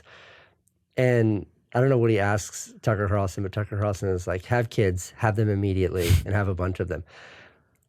I don't know what the fuck he's talking about, why he says that. And like, I say it very gently, but like, I so believe in that. Yeah. It's just tough because I'll both sides the issue, which is like, I think especially for women, their reasons not to have children or not to rush to have children are completely legitimate. And I think the burden on women, on mothers, is 100x what it is on fathers. And anybody who says otherwise is full of shit.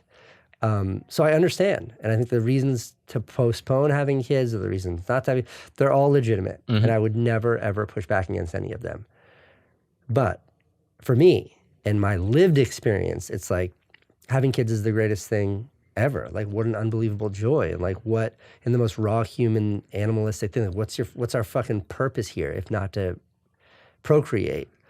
And then on top of that, like the minute you have a child is like, there's your purpose. And it's like, then you start to think like, what was my purpose yesterday? It's like me, my fucking ego, my narcissism. And it's like, no, like having kids is the greatest thing ever, is the most wonderful thing ever. And if you view it that way at all, then like, yeah, have kids immediately. If you don't see it that way, then go your own path. And I don't know that path. It's like veganism. Yeah. Vegans are so fucking passionate about being vegan and they think everybody should be a vegan. I get it, bro. Yeah, that's how I am about kids. Yeah. I don't understand veganism. And if I'm saying this to someone who doesn't want to have kids, they're like, I don't see it that. And I get it. Yeah, make your own way. That's fine. Make your own way. Yeah. But for me and what I've lived and what I've done, like I mean, I'm 43 and like my wife I have to get a vasectomy. Wait, what do you mean? Otherwise she like won't have sex with me anymore. Because she can't have any more kids. She's too old.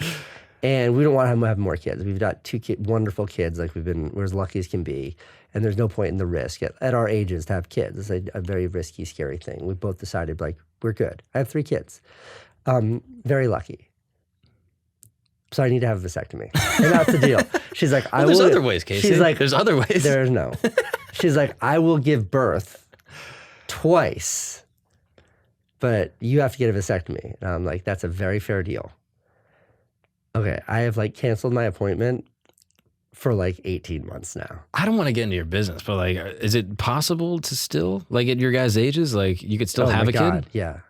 Really? If I make strong enough eye contact with you right okay, now, don't do it. I will leave this tent and you will be pregnant. That's why you got the glasses on. No, like Candace is as fertile as a fucking, she will get pregnant. Just like God fucking with us or something, but no, she's absolutely will get pregnant. Yeah. And I think for like a long time to come.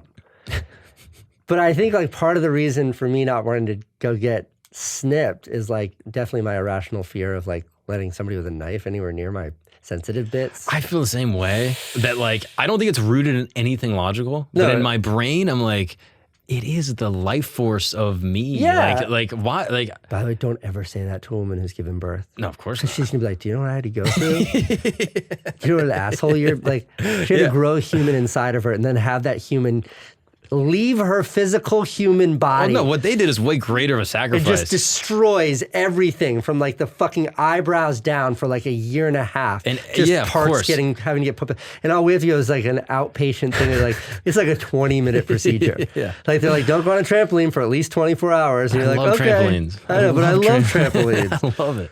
But it's so irrational. But I also like, there's something deep in me that's like, but it means I don't have any more babies. I don't get to have any more babies. What is that in us? Is that some like caveman shit where it's like... I think if I could have a baby, I think if I would have like 10 kids.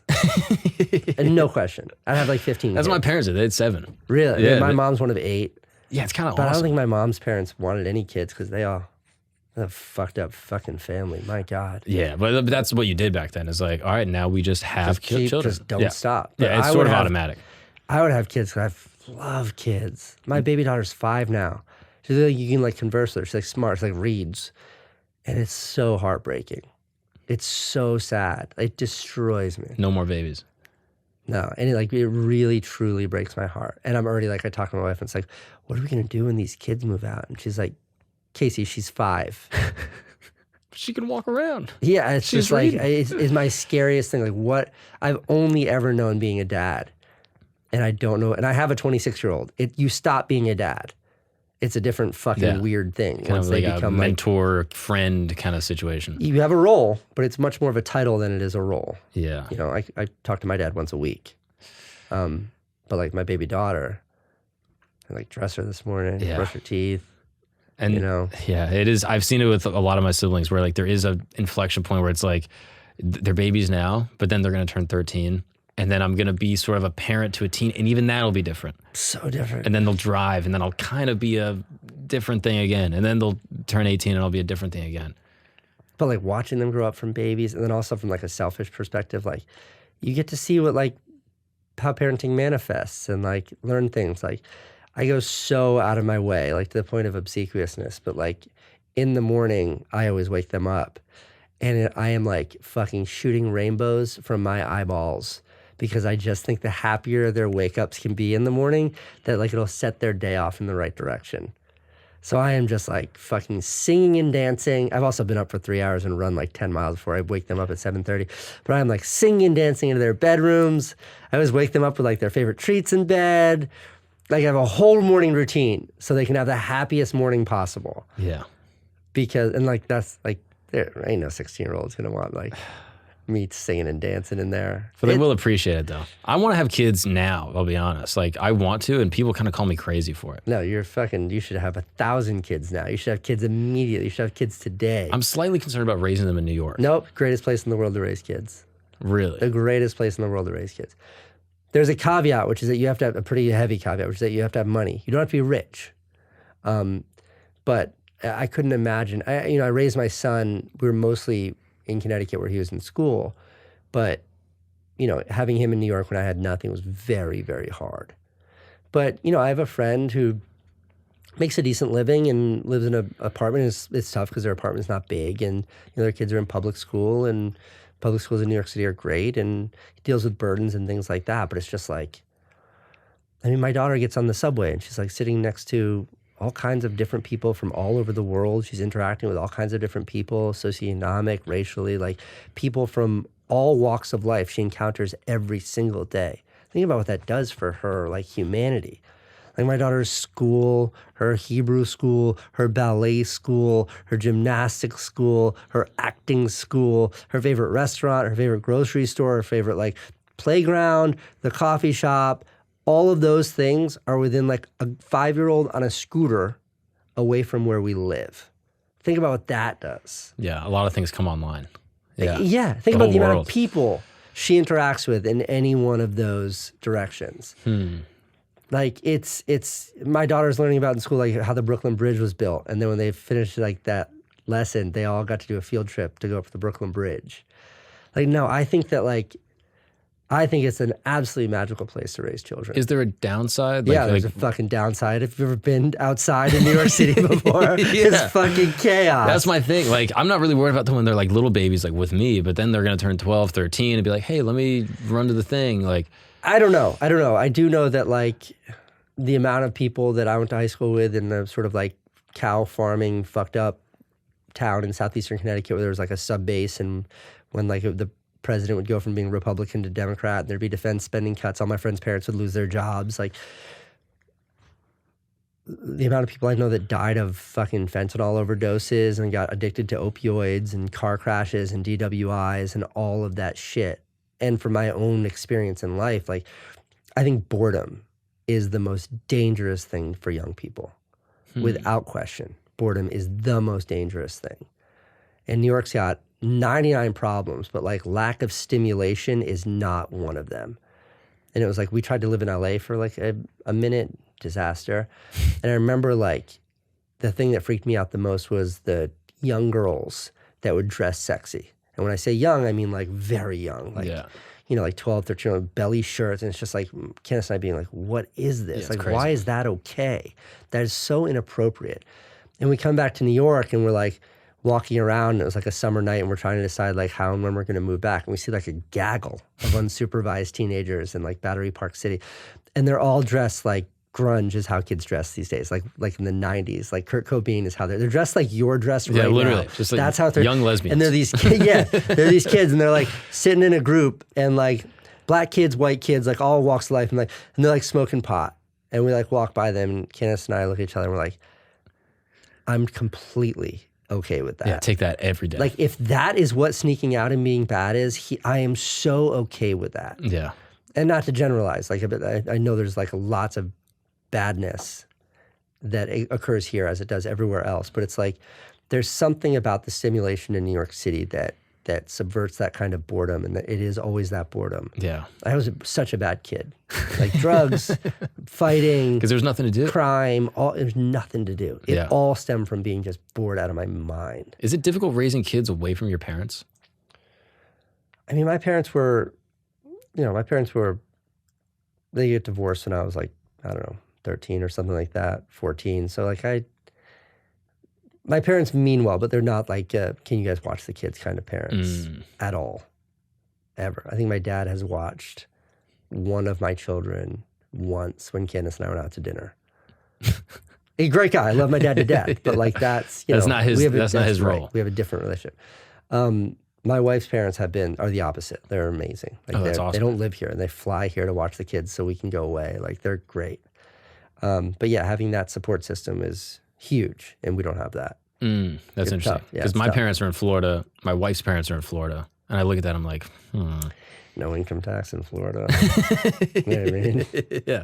Ship the kids down there, and I live up here. That's perfect. Yeah. Then everybody wins. They get to go to Disney Disney World as much as they want. Yeah, exactly. They love it. No, that's interesting. And my mom always says, like, kids, bringing it back to even the legacy thing, kids are the only true legacy, is what she says. Which I don't know if is good for my brain. Because she's like, oh, your jokes, Mark, like, no one's going to really remember them. And your podcast is going to probably get deleted in 10 years. And none of this that you're doing really matters. Right. Kids are your only legacy. And I don't know if that's her projecting, but it kind of rings true a little bit in my mind, where I'm like, yeah, I kind of think on like a existential sense, she might be kind of right. I think there's some truth to that. Yeah. I think there's some truth to that. It kind of scares me though. As someone that wants to create great shit, I'm like, it should scare you. Just this little kid running around no control of. Is the greatest you thing also I ever have no did. control. Like it's nature, not nurture. Mm-hmm. We've raised both of our daughters exactly the same way. Mm-hmm. We love them the same. We feed them the same thing. They go to the same school, and they're completely different people. Yeah. One's an introvert. One's an extrovert. One is loud and like loves to be the center of attention. The other one is just like, if you don't pay attention to her, she'll just like disappear for hours in a room. It's so weird. Like they're just wildly different people from the same exact environment. Yeah. Same parents, same DNA, same house, same everything, same snacks, the same treats. And how's your oldest son? Is it fun hanging with him? It's fun. It's weird, man. It's just weird. I was like, this weekend we're hanging out, and it's like, I like look at him, and like he's got like a beard now. He's got long hair.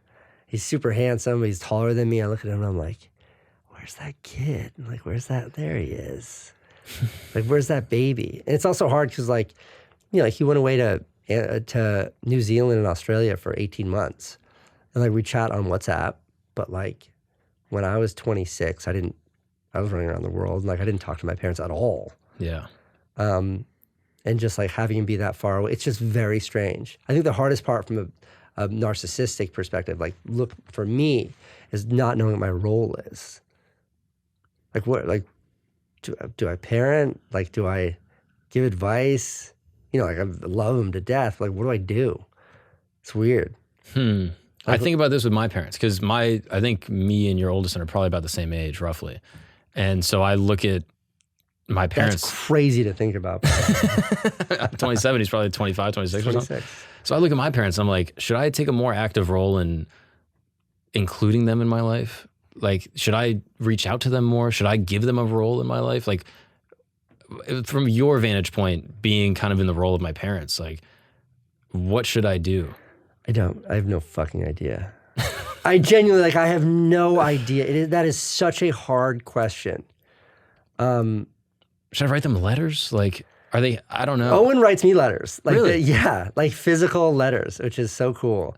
But, I don't know. I really, truly don't know. I think that there's like, do you know what a rumspringa is? Oh, yeah, the Amish do it. Yeah, when they like disappear and go find themselves. I think that that's important. And there's like, I've seen it drawn where it's like there's a diagram and it's like the closest you have with your parents. And it's like, as a baby, you're like together and then it's a gap and it gets big and then you start to get closer. Because like, like my wife is closer to her parents now than she was 10 years ago or whatever. I think my relationship with my parents is fairly unique, but I don't know. I have no idea. If I ask myself like, what more do I want from him? Like, I don't know. I just want to see him be successful and happy and like find his place in this world. That's all it's the only thing I want to see. I'm not like, I wish he was hanging around me more. I wish he was with me every day. Because I don't. Like, if I wanted that, I'd feel like that would be inhibiting him from figuring out who he is. And like, I selfishly would love him to hang out with me every day. Yeah. But as a parent, I'd much rather see him, go find himself and like figure out what he wants to do in this world than have him hang out with me every day. So it's tough. It's very weird. That's good perspective though. But I do think about that with my parents. Like, they're getting so much older. Like, they're 60 something now. And I talked about this before, but I just heard a quote that like really kind of fucked my head up, where it's like, I see my parents 2-3 times a year when I go home. And if I do that for the next 30 years that they're alive, I get like 60 to 90 more times that I see them. Like, that's so heavy. Fuck. It's so heavy. And like, you know, like my grandfather died when I was, I don't know, 12 or something. And I only knew this guy as like, you know, like he was had like dementia and stuff towards the end. So he was just kind of like, you know, as a kid, you're like, oh, I don't want to see grandpa again. And when before that, when I was younger, he was like this grumpy, mean old dude. And after he died and I grew up, I got really like interested and curious. And like, sure enough, he's like a Golden Glove boxer. He went to like UPenn for business school. Like he's a very smart guy. He wasn't able to go fight in World War II because he had this knee condition. He like petitioned to try to go fight. They wouldn't let him. So they gave him some job here in the States where he could help the war effort and like learning about that and like all this fascinating shit about this interesting human. And I only knew him as like this old curmudgeon who then died. And I think about that because like no matter what, like my parents will be that. You know what I mean? Like my parents are 70, they're like starting to turn that corner. Like they will eventually, like God willing, they'll live till they're 100, but like at some point in time, they're just gonna be that old guy. Yeah. You know? And right now I still look at my parents as these kind of youthful people that they were when I was a kid. Yeah. Do you believe in afterlife? No. Not at all. No. You die and that's it. That's it. Back in the ground. Yeah. Back where you were before you were born. Yeah. Do you Done. wish there was something? Yeah. I think 100 years is totally fair. You know what I mean? Like, that's a pretty good deal. That's pretty good. You know, like a tortoise, you see like a 200-year-old tortoise and they're like, fucking kill me, man. You know, like, they don't want to climb Walking out in the street on their own. Like, someone run me over, please. They want it to be over. If I see him on the road, I'll hit him just being like, I know he wants to go. And then like I look at like my little dog. She's a baby. She's 1. And she's like, Ruff, I only have 10 more years. And it's like, that's not cool, man. Yeah. Dogs should live till they're like 60. That is fucked up, right? It's fucked up. Yeah. They're so cool. Why would God do that? Not cool. But I think getting 100 years is like pretty fair. Mm. And then as far as like God and stuff in like a very like tangible sense, maybe, maybe not. I don't know. I think the magic about being a Jew is that like you're Jewish whether you believe in God or not. Right. You know, it's like written in the Torah, like like that is part of it. Because I don't know where I stand on that. I mean, it's like one of those things that's like, I'm probably butchering this, but it's like something like every astronaut that made it to space believes in God, or came back and believed in God more than they did. Like there's some science connection, like every major scientist. So like I love that. I think it's like, and this is maybe a bit of a lame cop-out, but I think it's like, we humans think we're really smart. I think there's so much about the way our brains work and stuff that we just don't understand. Like, this is God that I think has manifested, that I've seen. I've seen God. And it's the 1996 Chicago Bulls. You watch professional athletes on that level, and you're like, how the fuck did Pippen know that Jordan was going to be right there? Like, how was he able to pass that ball? How did they have that connection? Like, you see them, and it goes beyond athleticism. They're communicating without speaking. Like, they're reading body. They're doing things that seem inhuman. And they're acting on another wavelength. And I see shit like that. I see it in pro athletes. And it's just like they're tapping into something that is like beyond what we dumb humans have been able to recognize so far. Yeah. So I think that, yeah, there's like, of course there's something bigger than us. And we call that thing God. And like, yes, I believe in that. I just like, I don't think that we've done a good job defining it yet. I completely. You know? Like completely. One book says it's this and one book says it's that. And then like some guys in Utah say it's something else. And like Tom Cruise thinks it's like L. Ron Hubbard. And like, look, to each his own. But like, I don't really know that any of those have nailed it for me as much as like, you know, watching really good basketball players has like been like, God, that's fucking God. Like how? How? From the free throw line. Yes. Eyes closed. Unbelievable. Yeah. That doesn't make any sense. Yeah. I mean, musicians like the Grateful Dead, They're like Fish, musicians. like, they've built a whole career on being like, hey, we're going to communicate telepathically and jam. We Like, were talking about Rick Rubin. Rick Rubin's like, he's like, the Beatles is how I know God exists. That's his line. Yeah. And like, yes, music is part of that. It sounds crazy, but They once you just really start think playing- about it, you totally. they're grabbing something out of the air. And creating something amazing. It just means that like we as humans, there's more to us than we have figured out so far, Yeah. you know? And maybe like Elon will figure it out during our lifetimes. Then we'll be like, see, there it is. But That's that thing. There's the thing. There is a source. Sure, there's got to be a thing. There's got to be a thing. That's how I feel. But then I ask people and they're like, nah, I mean, there's no afterlife. And I'm like, well, if there's a thing, there could be a place. I don't think there's an afterlife. But if there's a thing, why can't there be a I don't place? know, just like there's so much to organize. Think about how many people live and die. Like think about it. Think the It's like logistics? the logistics of it are just too much. You know what I mean? That's where you get hung up. Yeah, You're like, it's well, just how do you like, have the where's everybody gonna be? space and Like, the how you gonna seats, feed and them all? Like, It's like, we it's a just- hotel. Like you're gonna float around forever? Like ever? That's insane. What is it like that in Avatar? It's a big tree or something. Okay, maybe that one kind of made sense.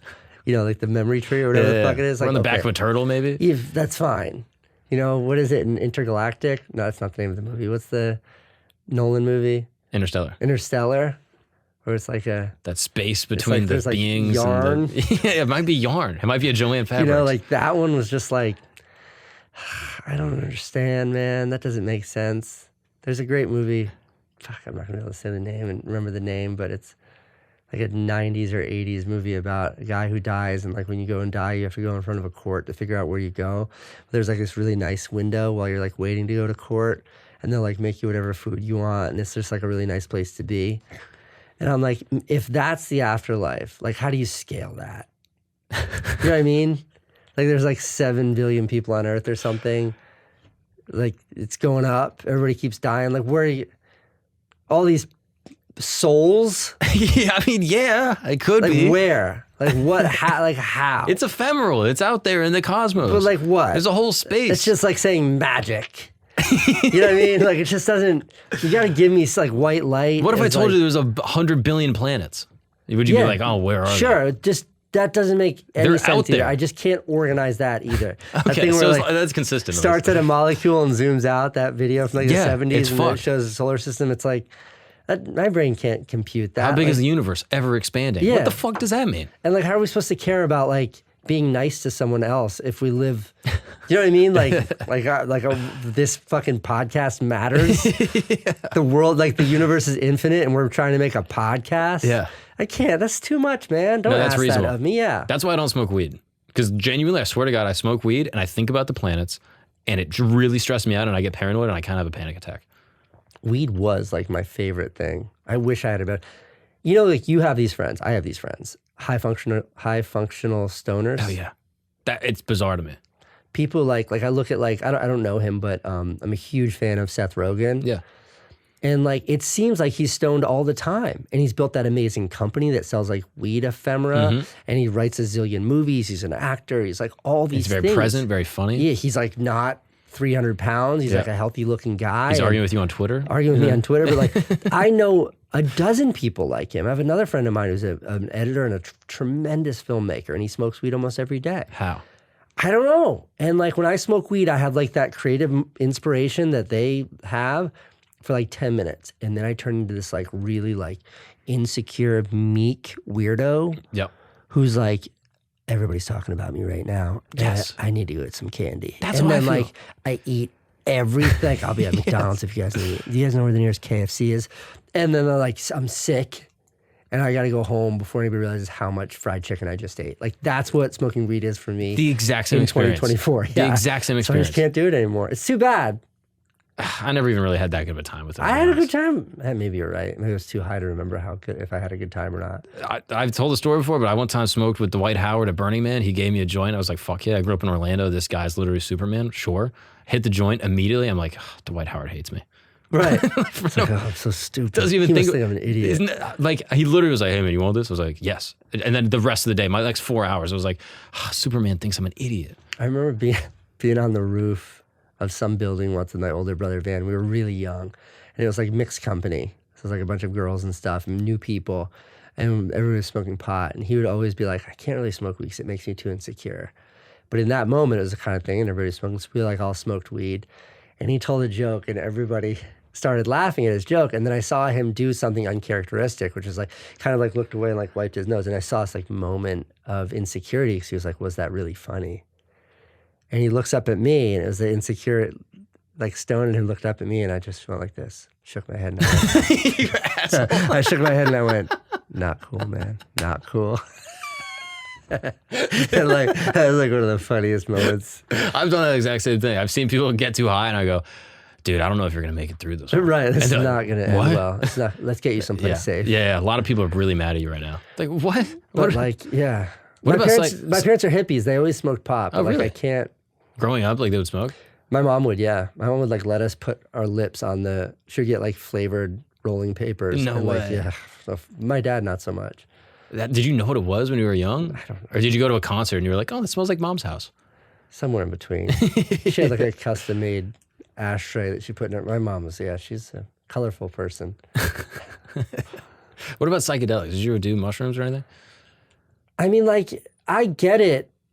I've done mushrooms like a couple times, and like I did it once, like laughed so much and it was great. And then I did it more recently, like a year or two ago, and did not enjoy it at all. A very, very bad experience. Oh, really? Yeah. Can you share what happened? It was like a girlfriend's birthday party, and she had like chocolates, and I thought they were like weed chocolates, and they were mushroom chocolates, and it wasn't made clear to me exactly how they work, what was going to happen, and it was just like, and we were having dinner at like La Bernardine, like the greatest restaurant in the world. I don't get opportunities to eat at a place like that, and it wasn't anybody's fault but my own, because everybody had a lot of fun. Like Candace had a little bit and was just like laughing and having a great time. I think I ate too much or just had a bad reaction to it. But like, one, I didn't eat any of the amazing food they served. And then two, I just remember like standing outside being like, how much longer till this is over? How much longer till this is over?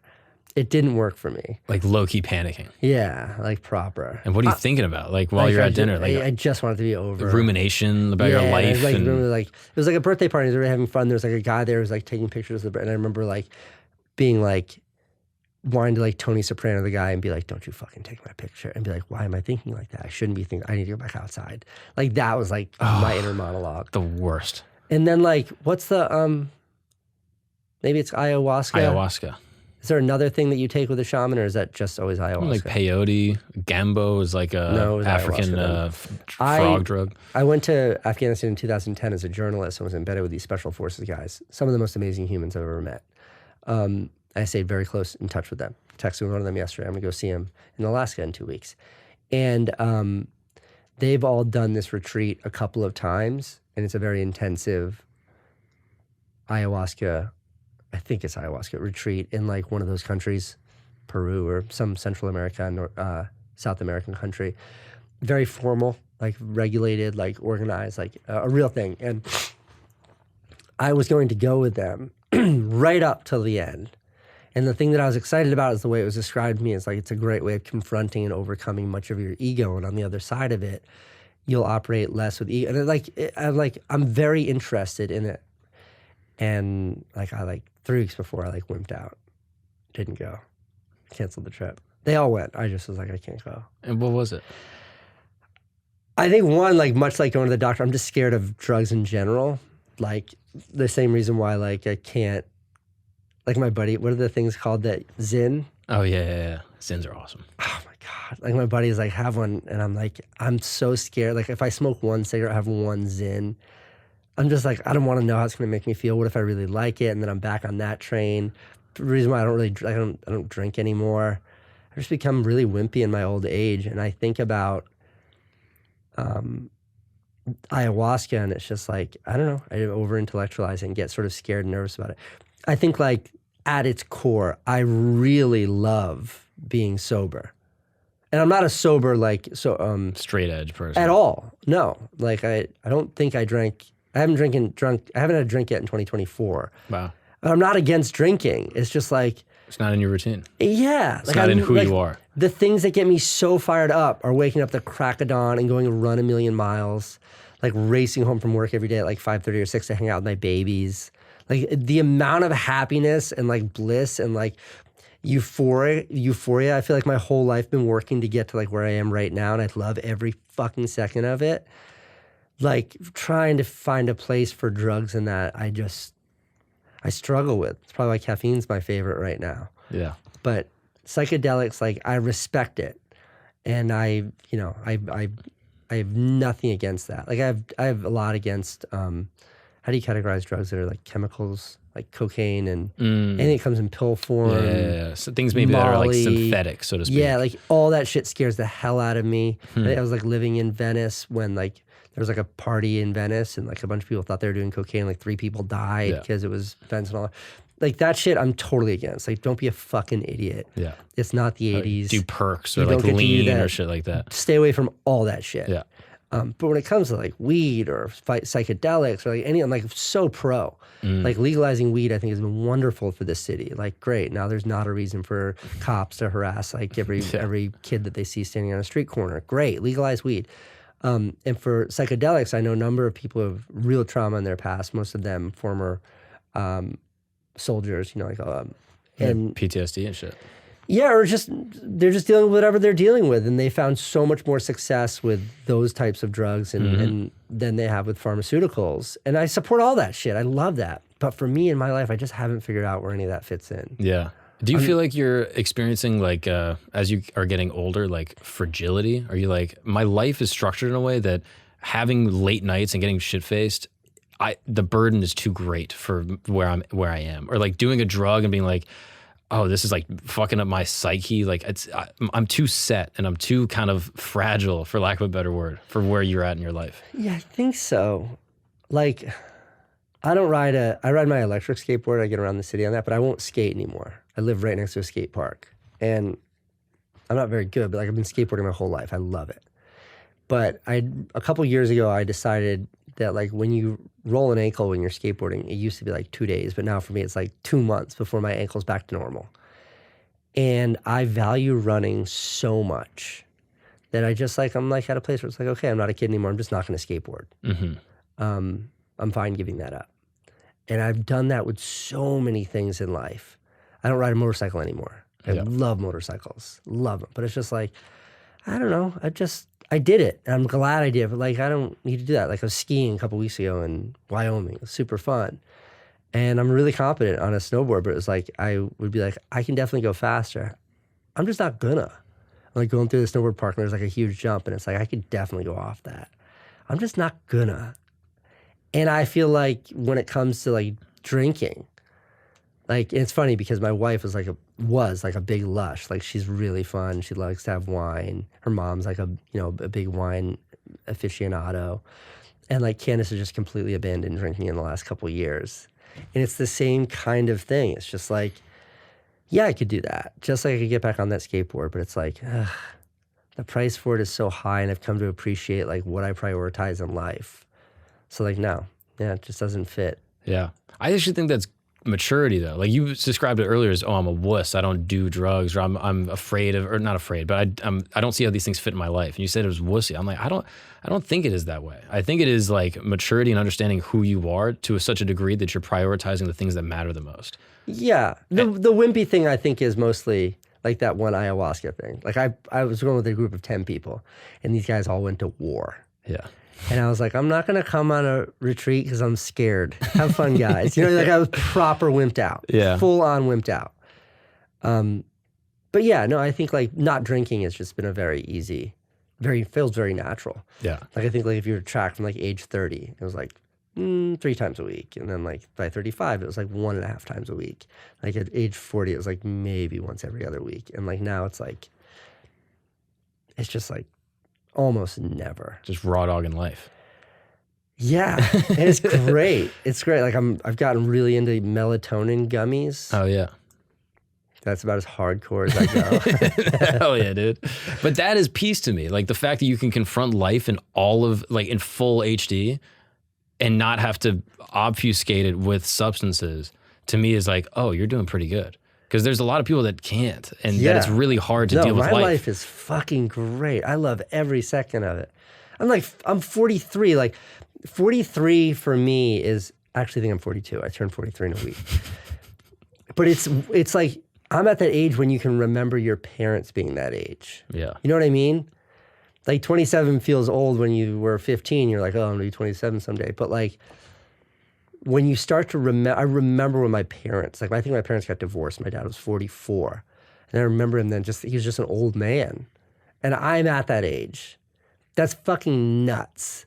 But the fact that like, I have so much free time. My dad worked 60 hours a week when he was in his 40s. I just fuck off all the time, barely work.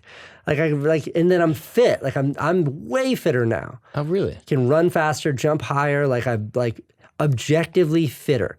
I have higher cardiovascular endurance, like lower resting heart rate, like all the metrics. I am fitter now than I've ever been in my life. Wow. And I've always been a very, very fit guy. Like I'm super fit right now. There's nothing I used to do when I was in my 20s that physically I can't do now better. And that's a crazy thing. So like as long as I can keep this gravy train flowing, I do not want to fuck it up. And like I definitely worry like shots of tequila will fuck it up. Yeah, 100% Because I'll be hungover for 3 days. Your sleep will be bad. Yeah, then your run will I be a feel little gross. worse. I won't get to run the next day. And Yeah. it's like, I love that. Yeah. Fucking love that. You said once that you used to run in place of taking a nap. Yeah, like run is, I mean, now I just do, I still sleep as much as I can. Like, I have this thing when I lay down and I can like feel the melatonin taking over.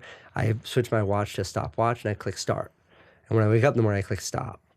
And so I can, obviously understand how much I've slept. It becomes abstract if you don't time it. But like, I sleep a normal amount. I sleep, 6 hours a night, 7 hours a night. But I wake up and run every day. And it's just like, what a shock to the system.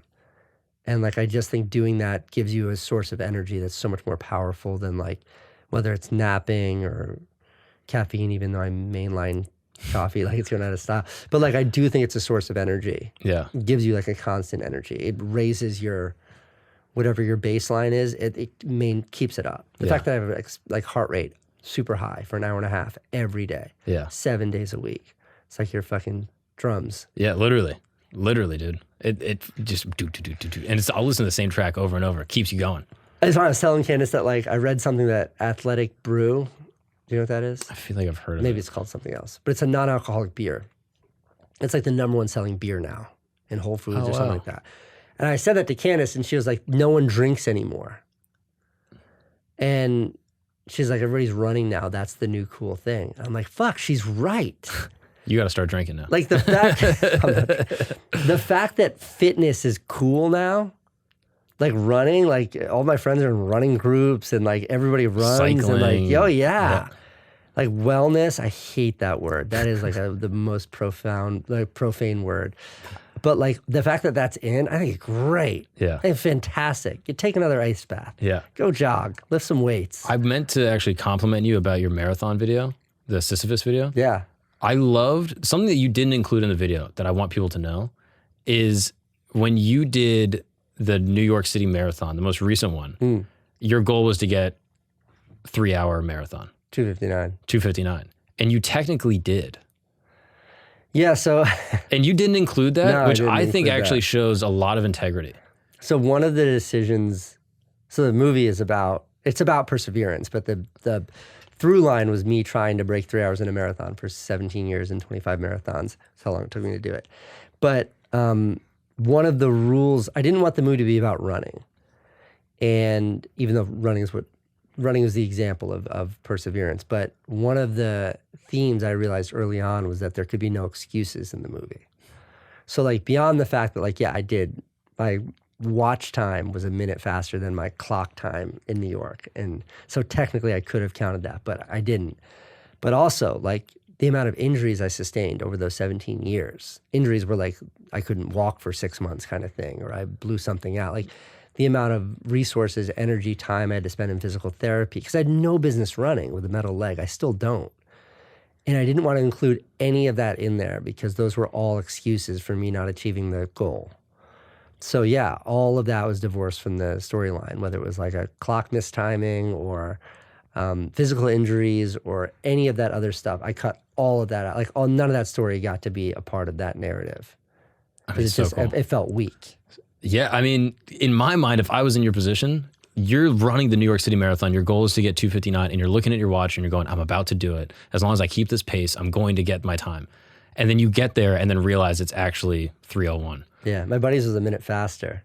It had to do with where we started and Going through people on the track and yada, I mean, who yada, yada. knows? Yeah. And also like maybe I didn't run in a straight line. Yep. You know, and so who knows? But like it doesn't matter.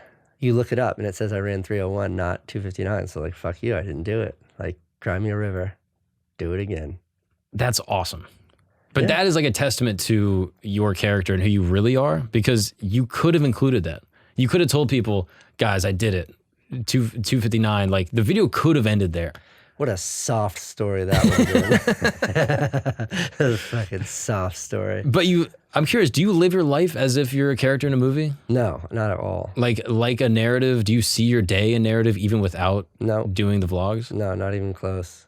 Like, I think I did. And when we talked about before, like looking back at those old videos and being like, oh, that's who I was. I very much so saw that. But now you make breakfast for your kids, or you're I think not. like the pendulum has swung so far in the other direction. You know, like I have to go back and edit a video today that I was supposed to finish yesterday, and then I have to write an email today. A lot of days, like go into my office and like watch TV.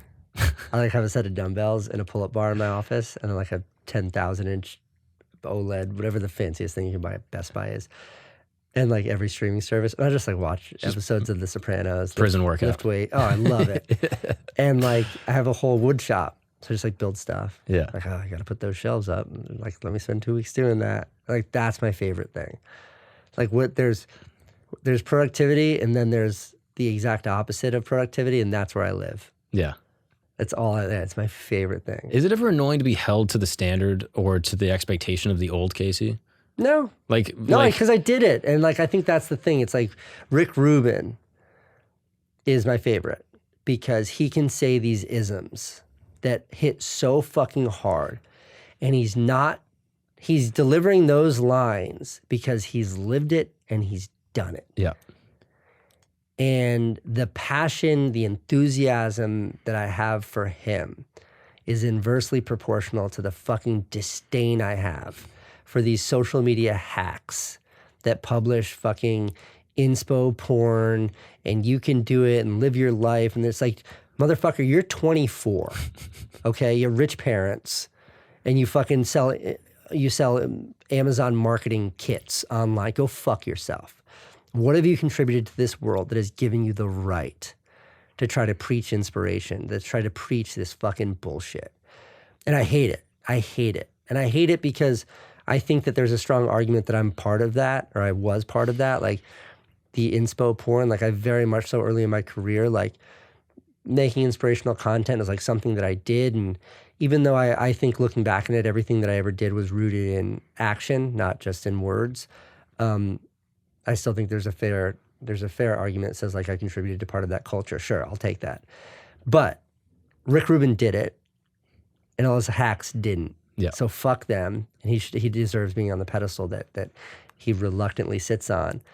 So when I look back at like, you know, people talk about my hard work ethic, and I'm like, oh, I don't think you realize this email my wife's been asking me to write she told me to write it 2 months ago. It's one email. Yeah. You know, I have to go to LA next week for work, and I still haven't booked the hotel. Yeah. You know, like I procrastinate, and I like to watch TV and play video games and build shelves. Like I am not a productive person. I live a wildly self-indulgent life. But no matter what I do, I made a fucking video a day for 800 days, and no one's going to take that from me. And like, I don't use that as an excuse, but I can point at something that I did and say, I did that. I have a stack of accomplishments that say I am who I say I am. Yeah, like I did that. Something. I did that thing. Yeah. I feel good about doing that thing. I don't want to do it again. I climbed really tall mountains. Like I did those. Literally, like I climbed really big mountains. I don't know what I was thinking. But I did it, and I made it to the top. And I'm psyched that I did that. I don't want to do it anymore. But no one will take that from me. I will never, ever, ever run a marathon in under 3 hours again. Ever. Ever. But I did it. And no one will take that from me. I'll run more marathons. I will never break 3 hours again. But I did it. And no one will ever take that from me. So when you see me like walking in the New York City Marathon this year, I already signed up for it. I'm so psyched. When you see me like 4.5 hours into it, like whistling Dixie and high-fiving people, know that like I ran at 2:57 and I'm done. I'm never doing that again. It's just so hard. Hardest thing you've ever done? No, I don't know. I've done some hard things. It requires something that it's a price I'm not willing to pay. Yeah. I paid it because I did it, but I'm not willing to pay it again. Yeah, you only get a couple of those in life, I feel like. A couple lifts where it's like, I'm going to vlog for 800 days. I'm going to run a marathon at 257. Yeah. Like, you only get 10. Yeah. Like, I don't know how many you get in just a regular lifetime of inhuman lifts. The funny thing about running and marathoning is like 257 is not that good of a time. I mean, Like if I ran 257 in the New York City Marathon, I'd be in 4,000th place or 6th. No. Yes. it's that. Yes. And that's why I fucking love running, and especially marathoning, is because that is a time that took me a lifetime to achieve. That's a time that I'll tattoo on my body. That was like the biggest accomplishment physically I've ever done. But to the 3,998 people who've crossed line in front of me, they're like, oh, shitty day. I could have done better. So like, because if you're listening out there and you run a 228, and you're like, well, you know, I can sleep through a 257. Like that's the magic of that race. Yeah. Is that like, for me, I'm a big guy. I weighed 193 pounds when I ran a 257. I mean, that's not for nothing. No, it's big. Yeah. I probably would 185 right now. Just I'm not training as hard, but like I'm big. I have a metal leg. I'm flat-footed. I always fucked up injuries. I had no business running at all. And running a 257 meant it was all I did every day for 18 months. Yeah. Just focusing on doing that. And I'm not willing to do that again. Yeah. I want to run, listen to my books on tape, and then like show up at the marathon and give it my best shot. But there's no way I'm doing that again. I mean, that is brutal. Do you feel out of place when you hang with other artists or other filmmakers? Nope. You feel completely like, oh, these are my people, and they. I don't always feel like they're my people. You do or don't? I don't. There's very few people that I feel like these are my people. Yeah. My kids, Candace, those are my people. And I've got some close friends, and I'm like, these are my people. But no, like weirdly enough, like, I mean, I fucking hate socializing. This is weird about me. Like I used to be that guy. I vividly remember, like I had this line that I used to say that I thought was so funny, which is, you can't charm your way through life, but you almost can. Because like I figured out early, like how far being charming can take you. Like being charming will take you if you can charm someone, you can do anything. Like in JFK, like famously could charm anyone. Too many people. He couldn't charm Khrushchev. This was like, that's what the book is about. I mean, but like I would walk into any room and I'd be like, okay, everyone in this room is going to know me before. This is when I was like a 22-year-old hack. I was like, everybody in this room is going to know me before I leave, and everybody in this room is going to like me. And I can do that. And that was such a defining part of like my 20s. It's like how I dated girls, it's how I made friends, it's how I built so much of my professional relationships. I was just a likable person. That person is fucking dead. He has been murdered. He has been killed. And I think what I've realized lately is that like the same tool set that's like meeting someone and being like, okay, like to charm someone is to make them feel comfortable, you know? Like if I meet someone, like you make me feel very comfortable. It makes me like you. Oh, I feel totally comfortable around you. And I'm like, okay, what's the opposite of that? And like, I go out of my way now. My wife fucking hates it. She calls me out on it. Like, I'm like weird and awkward because like, I'm so reluctant to let new people into my life in any capacity. I'm reluctant to make new friends. I don't want to get to know new people. Like when someone's like, let's grab a cup of coffee, I'd love to. I'm like, can we jump on a call? Like any of those things make me like, I don't know why, but like, and I don't like this word, but like anxiety, like I don't like those things. They fucking weird me out. Like I don't want to know anybody else. I know the people that I like. I live with them. They're great. Like I don't want new friends. And that's a really bad thing. And I recognize that as a bad thing. But you think so? Yeah, I think so. I think it makes your life small. And I don't know where, I think, like the YouTube success was so fast and it's such a weird kind of fame, internet fame, that it got to a place where I felt like everybody was trying to take something from me, especially in the YouTube community. It's like very literally like if you can get close enough to the right person, their shadow will benefit you. You know, if I can get Mr. Beast in my video, then if I can get a selfie with Mr. Beast, it will benefit me. Clout chasing, they call it. It made me very jaded. And I kind of got to a place where it was like, well, how do I trust, like, is this person my friend or do they just want to, and I kind of felt like a dope about it. Yeah. And I think that I've gotten very defensive because of that. I'm not necessarily proud of it, but it's made me like a little fucking weird. I wonder if that's inevitable though. I wonder if that's just goes with the territory of getting older. Yeah, Jerry Seinfeld has some funny stuff about not wanting to know anybody new. Yeah, it's like you don't have that much time. Like You don't have much time, and then time's fungible. If I give an afternoon or a lunch to someone new, that means I don't get to give that time to someone that I really like. yeah. So why take a chance? Yeah. It's why I don't go out. I will not go out. Yeah. Like, let's go out to dinner. Let's come to this party. Like 3 times a year, twice a year. Like, I will not go out. I talk about Jerry Seinfeld. I like what he calls garbage time. There's quality time and garbage time. Maybe he calls it something else, but like that was the ethos of the joke. Like, I like to go home and sit around the house with my kids. And like sometimes we eat together, sometimes we don't. Sometimes we watch a movie together, sometimes we don't. Sometimes I have to help Francine with her math homework. Sometimes we don't. Sometimes just can't. I go home so Candace can yell at me for looking at my phone too much. But it's like my wife and myself with our 2 kids in our apartment and no one else is there. There's no fucking way your dinner or your party or like your something launch or your event or this or there's no way that's going to compete with that. Yeah. And I'm like, I've come this far in life. I get to choose what I want to do. And what I choose that I want to do is like be at home with those like 2 little kids and Candace. Yeah. That is, I kind of see that as the purpose of life in a way. Is I agree. Tending to your garden. It's great. Yeah. Why, like, I don't have to, so why would I? Yeah. Like, if I get to do that, it's like you can always have this thing that's amazing or maybe try something else that you might like. Wouldn't you always take that thing that's amazing? Especially if that thing that's amazing is fleeting. It doesn't last forever. That's the thing. Your babies are only going to be your babies for 10 more years? Way less. Less? Like Francine's 9. They have like 2 years before she's going to be like hanging out with friends. Ugh. Or like in her room with the door shut. Mad at you. I'm mad at her mom. That's the thing about girls. Dad is always right and the nice guy and the fun one. And like all the issues boil up with Candace. Thank God. Yeah. And you get to come in and be like, hey, I Be know. the hero. I Like, know. I'm so sorry, sweetheart. Come here, I sweetheart. agree with you. Bro. Mommy didn't mean that. Like, I get to be that guy. If there was a famous filmmaker to go on YouTube, who do you think would be a good YouTuber that is my God, currently a this is- famous filmmaker? This is such a fun question. That is currently, Or in the past? because like, I think that it is like the Michel Gondry types, the Spike Jonze types, maybe even like the Wes Anderson types, who have this like very specific, very accessible style. Like, why do we love Wes Anderson? Because like we know how to draw like a beautiful text and have it be centered. Like those shots that he does are so like, of like Margot Tenenbaum in The Tent, you know, like that, like those shots are so amazing.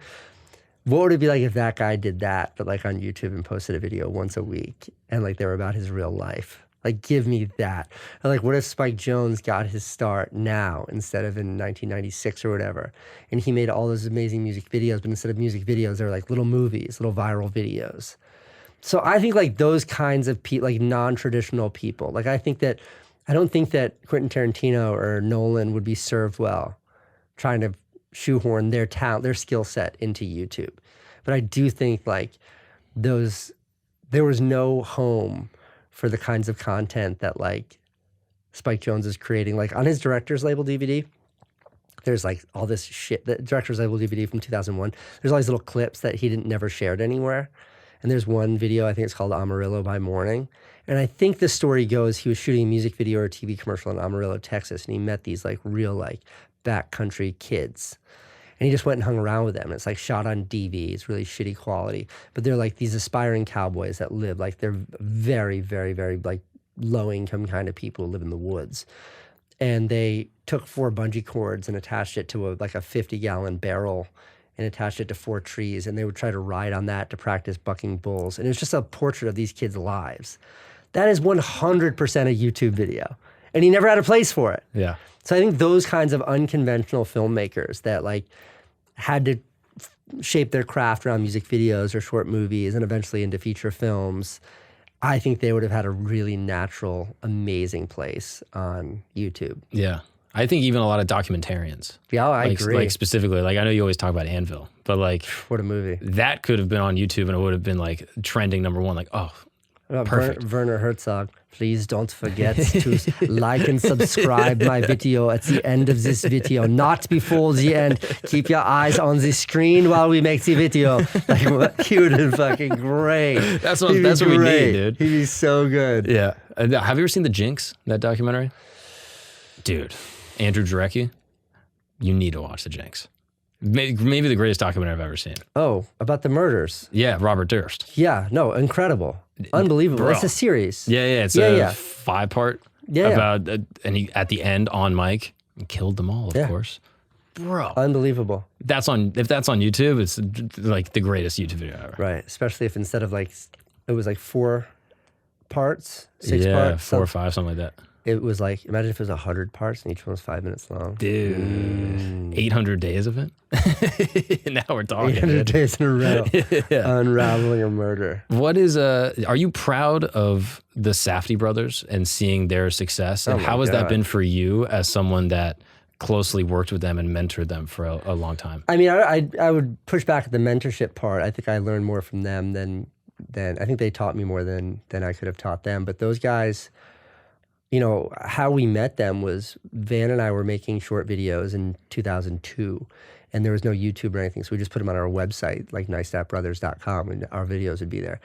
And we had a contact page, and, you know, we get like 3 emails a week from people. And we got an email that was like, hey, we're a couple of kids from Brooklyn. These are our films. And it was called Red Bucket Films. And it wasn't just Josh and Benny. It was Ariel Schulman, who's a big Hollywood director now, and a couple of other people in there, like really super talented people that have gone in different directions, have all found their success. But I remember watching their videos that they sent to us, and I was like, holy shit.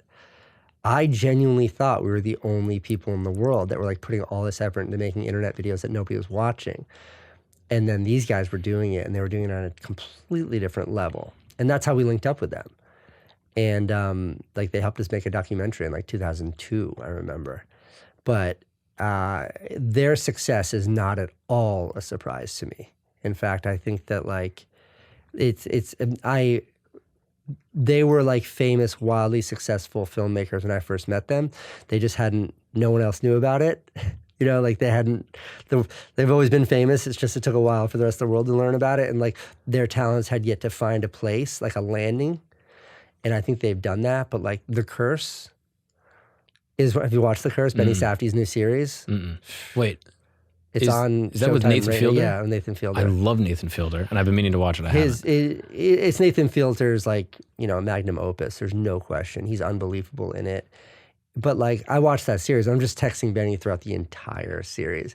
Like, Benny and I have the same relationship we've always had, and he's such an exceptional talent, such an understated talent. He's so quiet about everything he does. And then Josh is like, I remember fighting with Josh like tooth and nail about wanting to change the name of one of his movies that I produced because we couldn't sell it. Which movie? It's called Daddy Longlegs, is how it was sold, and it's how IFC distributed it, and it's what it said in the theaters when it was out. But he named it Go Get Some Rosemary. And I was like, we can't call it that. Like, that's too hard. Go Get Some Rosemary. Like, it's too, nobody's gonna, and we fought. And the deal we made is if it gets into the Cannes Film Festival, we'll leave the title alone. And it got into the Cannes Film Festival. So it's in the Cannes Film Festival as Go Get Some Rosemary. But then no one bought it. And we eventually sold it to IFC under the condition we changed the title. Wow. And even more so, we like had him, like he came up with Daddy Longlegs, Josh and Benny did, but that was their title. It wasn't their first choice, but it was their title at least. But the French distributor just changed the name of the movie without asking them. Completely just changed the name of the movie. Like, we saw the French posters and we're like, what the fuck? What'd they change it to? I don't know. It's called like My Dad and the Kids or something like that. Leave it to the French, bro. Leave it to the fucking French. But Josh is like, talk about uncompromising artists. Like, Josh is one of the most uncompromising artists I've ever met. And that's what makes him fucking brilliant. Like, he knows who he is. He knows the story he wants to tell. He knows exactly how he wants to tell it. And that's the end of the story. Like, ambivalence and creativity is a weird thing. You know, like me, I'm always like, tell me what's wrong with it. Tell me more. And I'm always open. And he's the opposite. He's a fucking brick wall because he knows exactly what he wants to do. And seeing that kind of confidence is so inspiring. Visionary. You have an unbelievable visionary. Unbelievable visionary. It's like that rule, like in life, in the world, you can do whatever you want, but you can't want whatever you want, because most people don't know what it is that they want. Like Josh it is so clear what he wants to be doing and how he wants to do it, and I think that's expressed in every movie he's ever made. Wow. But those guys are, I mean, they're unbelievable. They're incredible. Yeah. They like through and through, since they were kids, like they have not wavered. Their talents has not hiccuped, has not blinked once. I mean, I remember watching Good Time being like, what the fuck is this, bro? What a fucking movie. Who, where, what, where did this come from? So dark. Out of nowhere. So heavy. And just like... that music and the dress is so dark. And it's all shot right here. It's perfect. I remember watching being like, who the fuck is this? Or like how do you get a shot of in Uncut Gems, like a shot of Adam Sandler walking down Fifth Avenue? They shot that on like a 1200 millimeter, like a telescope is what they shot that on. Like, just like those shots. It's like there's only like two guys in the world crazy enough to get, but those shots, like they give you a sense of claustrophobia and the sense of angst and like how difficult it is to move in New York City, but it's Adam Sandler. Yeah. No, they're the best. They're the best. Did you guys hang out a lot at 368? Yeah, like the history of like the building of 368 Broadway is an untold story, but like Van and I moved in there in 2001, and it was primarily just like personal injury lawyers and like dipshit real estate scam artists. And like some interesting artists slowly started to show up, and like Josh and Benny and his crew showed up, and Henry Juice, who's another wildly successful, very talented filmmaker, moved in. And you know, like Neve Schulman had a space in there. And then I remember like Lena Dunham moved in. She was like above us. Like go up there and help her screw shelves in the wall. And like my buddy Oscar like built a loft in her studio space for it. And yeah, like the revolving door that was that, like Greta Gerwig worked out of our building for a little while. The revolving door that was that building. I'm still there. I'm never leaving. But it, like right now, there's a bunch of interesting younger people that are sort of like musicians and painters, and there's like, I love it. It's like a college dorm. But you're kind of the old guard a little bit. Yeah, for like, 100%, not kind of, like 100%. What do you think the future of that building will be in the art that comes out of there? I don't know, but I hope it can. It's a dying thing. Like there's not many spaces left, especially in downtown Manhattan, that are sort of raw and fucked up that artists can work out of for, it's expensive as hell, but it's still fairly reasonable. Like most places in that part of New York City are polished and nice and just way out of reach. But that is one of a very few kind of spaces. There's still some in Chinatown where you can get sort of a raw space and paint or trash the place because you like to, you know, you like to paint on the floor. There's a painter who used to be in the space next to me, and she would layer canvases on the floor, and like the floor had a half an inch of paint on it. Like that's hard to find in Manhattan. Musicians that just have music, noise, 24 hours, it's hard to find in Manhattan. So I'm in a space like that, and I think it's part of the reason why I'm so happy when I'm in my office. And it's the same reason why when I was in LA for a minute, like I built a studio, my garage once, then an extra, like I never was able to capture what I had there. Like any part of it, ever. Never even got close to it. Yeah. Because you can't replicate it with what New York has. And just like we talked, it was the first thing I said when I came in this tent was like the importance of a physical space. Yeah. And that, that's no more, that's no more sort of tangible and staring me in the eye than it is when I walk into my office building. Motivating to see other people getting after it? No. Really? I mean, it's not motivating, but that's not the first thing I take from it. Like it's just more exciting. It feels like you're part of something. You know, like I remember David Dobrik said to me once about high school, because I hated high school. I had such a terrible experience in high school, and he loved high school. He had the most beautiful take on high school, which was, he said, it's everybody you love and everybody you hate all stuck in the same building together. And I was like, that's amazing. And when I walk into my office building, it's like everybody I know and everybody I like see every day, we're all stuck in this building together. Most of the people in here are doing kind of interesting things. Yeah. Like there's a sign on my door that says, do not knock under any circumstances.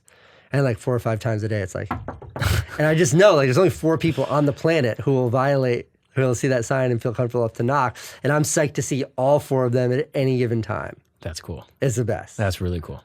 I didn't want to bring this up, but with the David Dobrik thing, what's the status with the documentary? Is that coming out? I mean, it's funny because like I've done nothing to put it out there since we premiered it at South by Southwest. Yeah. But there's still there's interest in putting it out there. It's a great movie. I think it's a really important story and one that I'm psyched to share. I think the ambivalence on my part is it's so far outside the wheelhouse of the kind of stuff that I make that, you know, I was psyched to finish it and psyched to screen it in Austin, Texas 2 years ago, but I haven't really felt much pressure to put it out there beyond that. I don't know where it fits in my canon of work. Yeah. It existed in a place and time, and it did the purpose of what you wanted it to do. Yeah, also, I'm not going to put a 90-minute documentary about, you know, the pitfalls of online influence and power dynamics and sexual assault and all of these very sort of heavy tropes that form the undercurrent that is so, I think, omnipresent yet seldom acknowledged in the world of social media. Like that doesn't go on my YouTube channel. Yeah. Yeah, I think that's reasonable. It's like I don't know what to do with that. And meeting with distributors is like, I should be doing that and I should be better at that, but fuck do I hate that process. Yeah, that's why I went to YouTube in the first place. Yeah, I don't want to have to deal with notes and back and forth and all this bullshit. How long until you think scripted gets figured out on YouTube? I don't know if it will ever. We've got great places for scripted. Do you think it has to be TV? No. It could be YouTube. I just think like we have these verticals now. I think it's all becoming homogenized. There's not going to be any, my daughter doesn't know any difference between YouTube, Disney Plus, or Netflix. It's just one of the places she pushes a button and it plays on the TV. That's interesting. She knows YouTube's the only place she can go to find like weird, we call it weird. It's the stuff she's not allowed to watch. But she also knows that like if she clicks on mommy's profile on Amazon Prime, it's going to be like all this murder stuff that she's not allowed to watch. So I think like it's everything's going to become one big fat vault where like everything goes in. You just open the door and it's all there. Interesting. Yeah. You and I will forever think of these things as sort of siloed, but for the next generation who grew up with it, it's all just going to be one big bucket. This is where I go to see these kinds of things and these kinds of things, and it's all just... it all plays on the same TV. It all plays on the same little screen. And that's what it is. And that's it. Yeah. Casey, thank you so much, brother. This is fun. I really genuinely am so grateful for this. This was great. I was really nervous to talk to you, I'll be honest. Why? I don't know. You've documented so much of your life. Why? Casey, don't do it. Don't do it, Casey. You've documented so much of your life and you've talked about so many things that I was like, I don't know what we can discuss that would be new or interesting to you. And I don't know. I feel like I learned a lot, and I feel like you've touched on things that I haven't heard you speak about. Yeah, I feel like this is a good way. open conversation. I really enjoyed hearing you talk a lot, and I appreciate the perspective. How long have we been talking? Probably like an hour. Really? Brandon, how long have we been talking? Almost 3. Almost 3. I gotta go, man. Thank you, bro. Yeah, dude, this is fun. Thank you so much. Yeah.